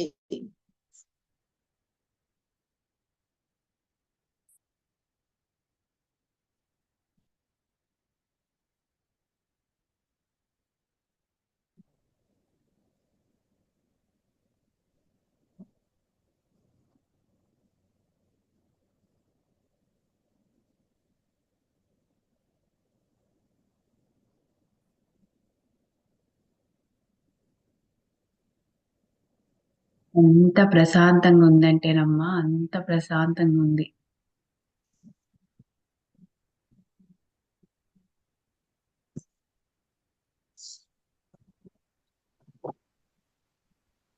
అందరూ మౌనంలోకి వెళ్ళిపోయినట్టున్నారు. ఆనందం. అవునమ్మా, నాకు కూడా రావాలనిపించలేదు, కానీ రావాలి కనుక వచ్చాను. ఇలా ఉండాలనిపిస్తుందో ఆనందంగా ఉండండి. బాబా మనకు పంచిన ప్రేమనే మనం కూడా అందరికి పంచాలండి. పంచే కొద్దీ పెరిగేది ప్రేమ. అది నువ్వు ఇంట్లో వాళ్ళు కానీ బయట వాళ్ళు కానీ వాళ్ళ పట్ల ఉండొచ్చు మనకు కొంచెం, ఇంకా అవన్నీ పక్కన పెట్టేసేయండి. వద్దు, అన్కండిషనల్ లవ్ చూపిస్తూ రండి. ఆ ప్రేమే ఆయన కోరుకునేది మన దగ్గర నుంచి కూడా.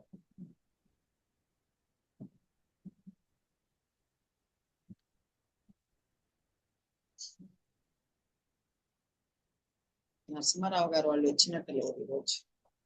రాలేదమ్మా, రాలేదు. నాకు ఒక చిన్న ప్రశ్న అమ్మా. ఇప్పుడు చెప్పండి.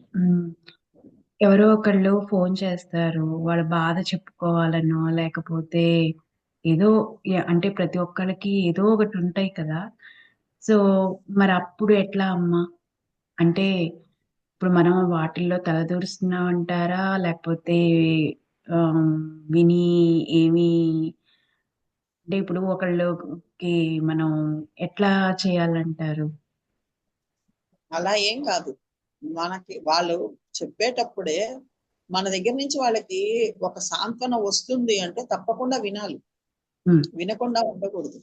ఉమ్, ఎందువల్లంటే వాళ్ళు మనకు ఫోన్ చేశారు అంటేనే, నేను అందుకనే చెప్తా, ఏదైనా సరే కాలచక్ర రచనా విధానంలో దైవం సాయినాథుడి యొక్క ఉద్దేశమే కనపడాలి. సో అక్కడ అనవసరమైన మాటలు లేకుండా, ఒకరి గురించిన దూషణలు భూషణలు లేకుండా, దాన్ని ఎలా సాయి తట్టుకు మరలించి చెప్పాలో అలా మనం ఆన్సర్ చెప్తే సరిపోతుంది. అర్థమైందా సుచిత్ర గారు? అర్థం. అది ఒక లీల తీసుకుంటారు, సాయి యొక్క ఒక మాట తీసుకుంటారు, వాళ్ళకి ధైర్యాన్ని ఇస్తారు, మీ ఇష్టం. ఉమ్, అది అయిపోయిన తర్వాత కూడా మనం దానికి గొప్పతనాన్ని ఆపాదించుకోకూడదు. ఒకవేళ మన మాటలు వాళ్ళకి సాటిస్ఫై లేక ఏందమ్మా మీరు ఇలా అన్నారని దూషించినా దాన్ని కూడా మనం తీసుకోకూడదు. ఎందువల్ల ఆ రెండు మనకు అవసరం లేదు. వాళ్ళ చేత ఫోన్ చేయించింది సాయినాథుడే, మన చేత జవాబు చెప్పించింది ఆయన. మధ్యలో మనం అనవసరంగా వ్యర్థమైన గొప్పతనాన్ని ఆపాదించుకోకూడదు, అంతే. అక్కడ కేర్ఫుల్ గా ఉండాలి. తప్పకుండా చెప్పాలి. మాట సాయం కూడా అత్యంత అద్భుతమైనది. మనిషి చేతలతో చేసే సహాయమే కాదు, ఒక మంచి మాట ద్వారా కూడా సహాయం చేయాల్సిందే. సో వాళ్ళ బాధలు మనకు చెప్పుకుంటున్నారంటే మన దగ్గర వాళ్ళకి సొల్యూషన్ వస్తుంది అన్న భావం ఉంది కదా. అవునమ్మా. ఆ సొల్యూషన్ మనం తప్పకుండా ఇవ్వాలి. కానీ అది సచ్చరిత్రకు సంబంధించిందిగా, సాయినాథుడు చెప్పినదిగా, ధర్మబద్ధమైనదిగా ఉంటే సరిపోతుంది, అంతే.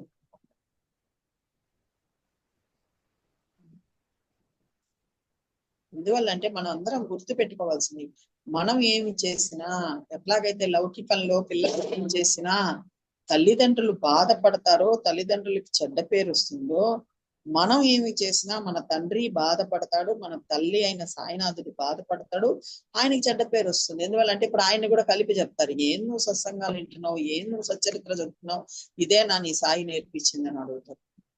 అవునా కాదా? అవును.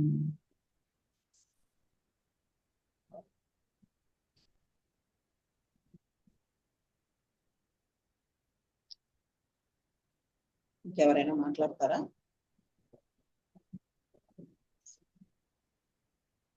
చెప్పండి కౌసల్య గారు. సాయమ్మా, నమస్కారం అండి. నమస్కారం. అమ్మ చాలా చాలా బాగుందమ్మా, లీనం అయిపోయాం అసలు. మాట్లాడడానికి కూడా ఇది ఇది ఒకటి మాట్లాడదాం అనుకునేసరికి ఇంకొకటి గుర్తొస్తుంది, అట్లా లీనం అయిపోయాము.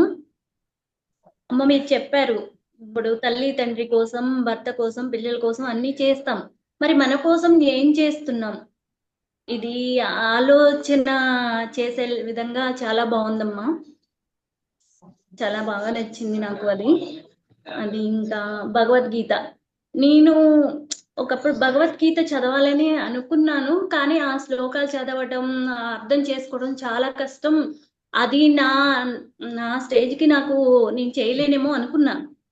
నేను బాబా సచరిత పట్టుకున్నప్పుడు ఒకటే చెప్పాను బాబాకి, బాబా ఈ సచరితే నాకు భగవద్గీత, దీనిలోని ప్రతి పదము నాకు అర్థమయ్యేలా నాకు చెప్పాలి మీరు అని చెప్పి నేను అనుకున్నాను.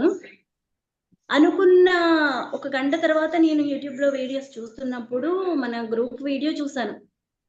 మీ సత్సంగం విన్నానమ్మా, నాకు చాలా బాగా నచ్చింది. అలా చూస్తూ చూస్తూ మిగతా వీడియోస్ కూడా వింటూ ఉన్నాను. ఒకరోజు నరసింహారావు గారు, సాయి గారు ఇట్లా సచరిత గ్రూప్ లో స్టార్ట్ చేస్తున్నామని చెప్పారు. ఈ గ్రూప్ ఏంటి అసలు, నేను జాయిన్ అవ్వాలి, నేను తెలుసుకోవాలి బాబా కోసం అని చెప్పి సెర్చ్ చేశాను. అందులో షిరిడి సేవ కోసం అని చెప్పి 3 ఫోన్ నెంబర్లు ఇచ్చారు.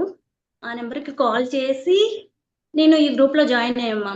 అంటే బాబా, నేను ఒక అడుగు ముందుకు వేశాను, నేను తెలుసుకోవాలి అనే శ్రద్ధ నాకు ఉంది. బాబా ఇది ఇలా తెలుసుకోవడానికి నాకు అవకాశం ఇచ్చారు. అంతే నాకు ఖచ్చితంగా. చాలా చాలా ఆ, నాకు చాలా సంతోషం అనిపించిందమ్మా. ఇంకొకటి, లౌకికంలో బాబా చెప్పినట్టు నడుచుకుంటున్నామా లేదా, అది నేను బాబా పుణ్యతిథికి 9 రోజుల ముందు అంటే తిన్నారు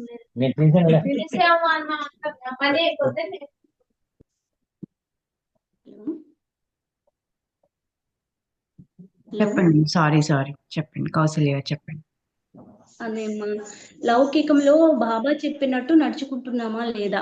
ఇప్పుడు సుచిత్ర గారు మీరు అడిగిన క్వశ్చన్ నాకు కూడా వచ్చిందండి.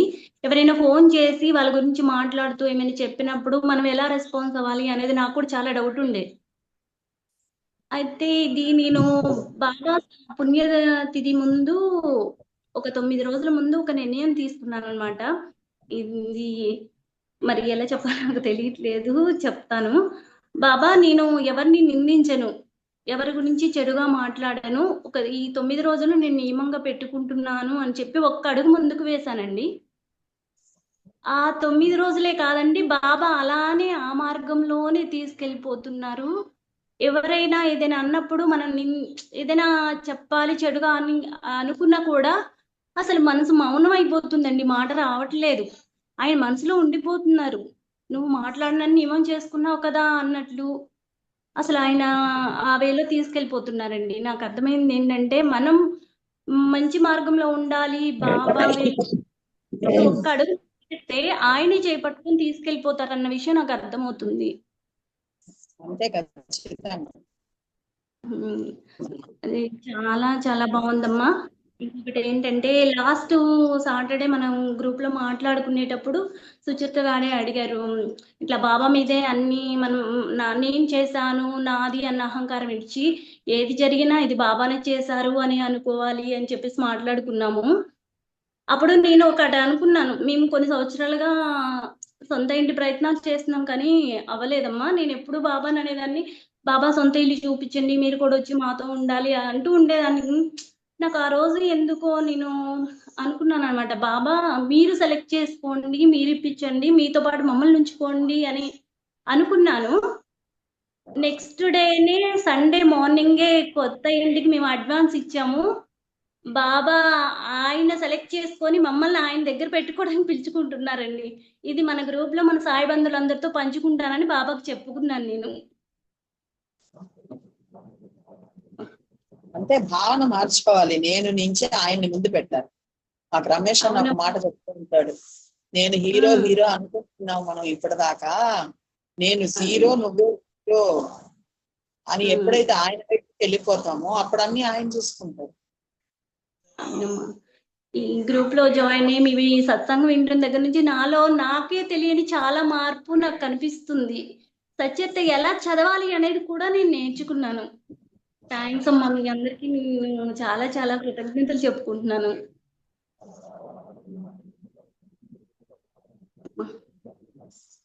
ఓకే అమ్మా, సాయిరం అమ్మా.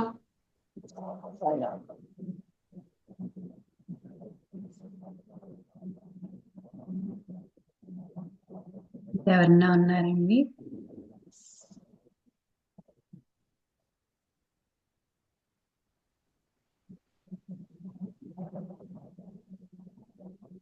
బాలా త్రిపుర సుందరి గారు.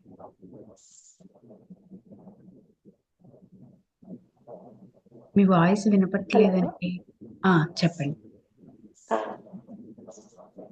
సాయిరాం అమ్మ, ఈరోజు అద్భుతమైనటువంటి దత్తతత్వం గురించి బాగా తెలియజేశారు మాకు.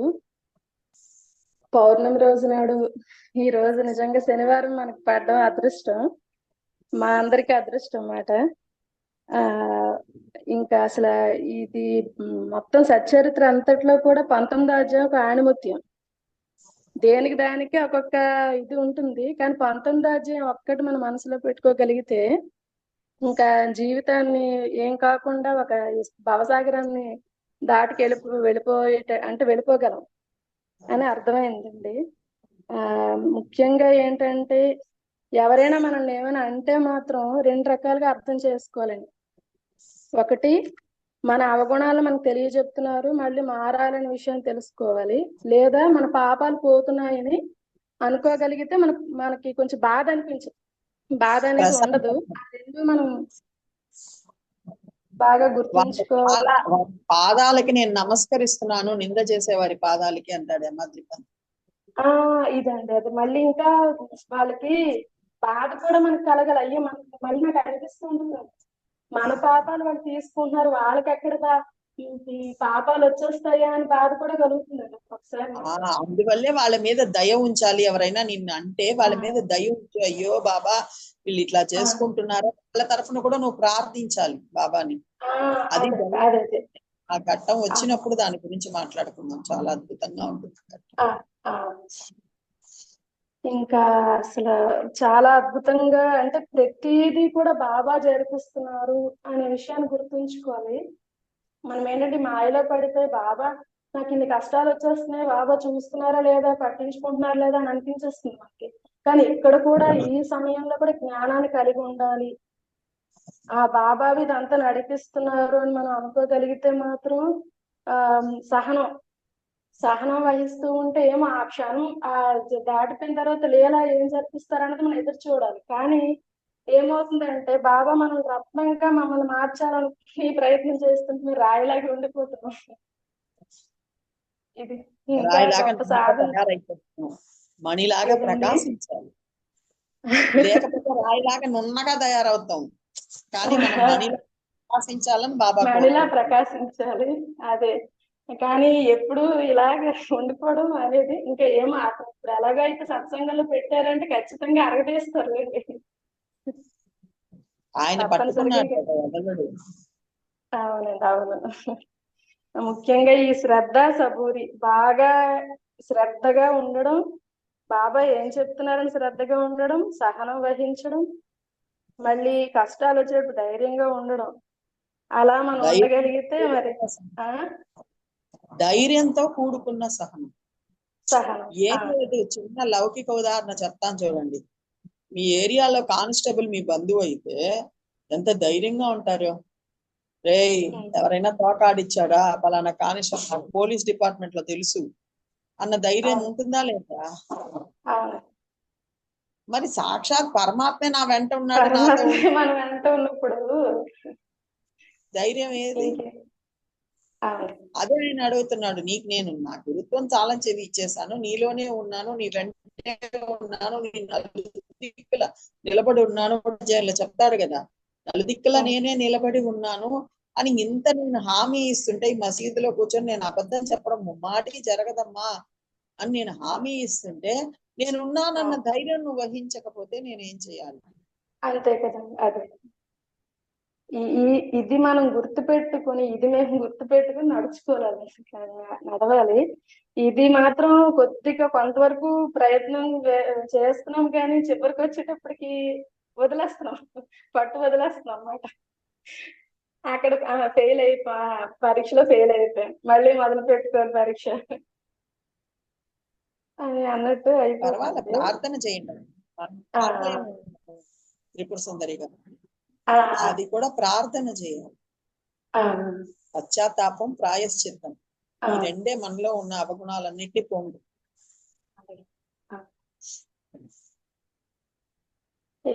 ఆయనే గురుబంధం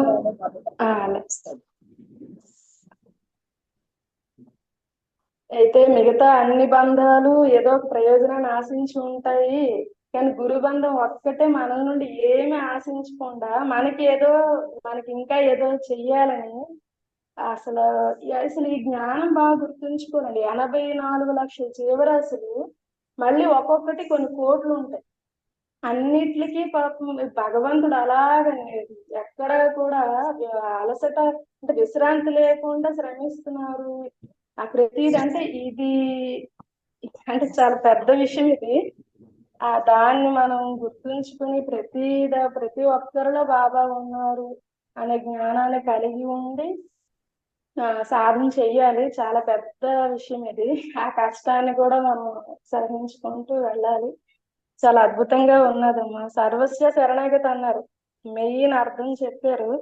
అంటే ఏం చేస్తున్నా సాయే జరిపిస్తున్నారు అని గుర్తుంచుకోవడం పెద్ద విషయము. అదే ఇప్పుడు మొత్తం 19వ అధ్యాయం అంతా అదే చెప్తుంది. చాలా అద్భుతం అమ్మా. ఈ విషయాలు గుర్తుంచుకుని మాతో అన్ని నడిపించాలని బాబా గారికి మనస్ఫూర్తి కోరుకుంటూ సెలవు తీసుకుంటాం.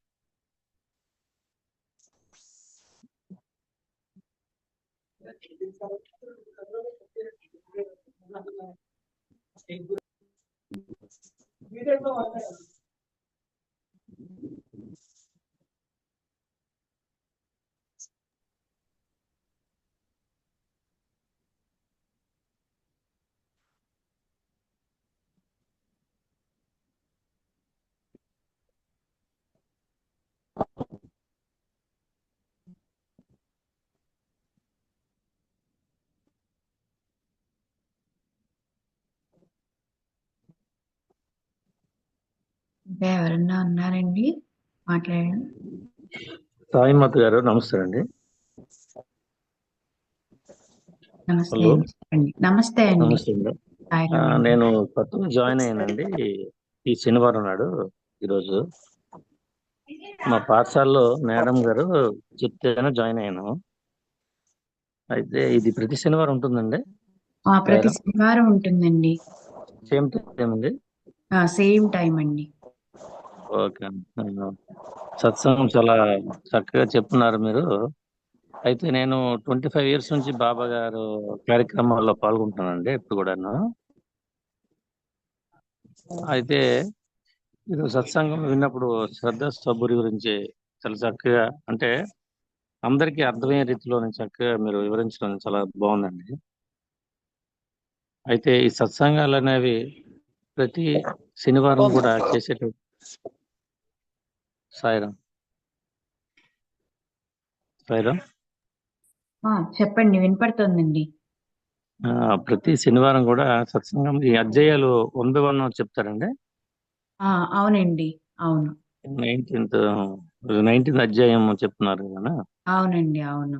అది సత్సంగం రోజు మన చెప్పటం కన్నా అమ్మ ప్రయాణం అని చెప్తారనమాట ఎక్కువ. అంటే ప్రయాణం మనము ఆచరణ కూడా. చదవటం అనేది కాకుండా, అంటే అలా కాకుండా చక్కగా అక్కడికి మనల్ని ప్రయాణింపజేస్తారనమాట ఆ బాబాతోని. అవును సార్.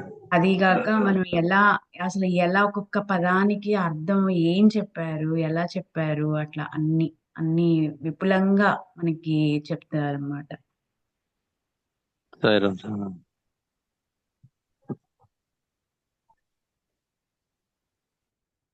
సార్ ఇదే ఇప్పుడు కూడా ఈ లింక్ సార్ ఇంకేమైనా మారుతుందా సార్? జాయినింగ్ అవడానికి లింక్ మేము Join- ప్రతి గురువారం పెడతామండి. Sir sir. సరే.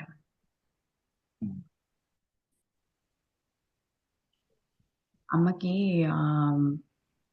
I think poor network బాగున్నట్లేదు. సరే, మరి సాయిరామ్ సార్. క్లోజ్ చేసుకుందాం. కొద్దిగా నెట్వర్క్ ప్రాబ్లం ఉంది అదే అమ్మా, అందుకే క్లోజ్ చేసుకుందాం అమ్మా. శ్రీ ఆనంద సమర్థ సద్గురు సాయినాథ్ మహారాజ్ की जय. ఓం సాయి.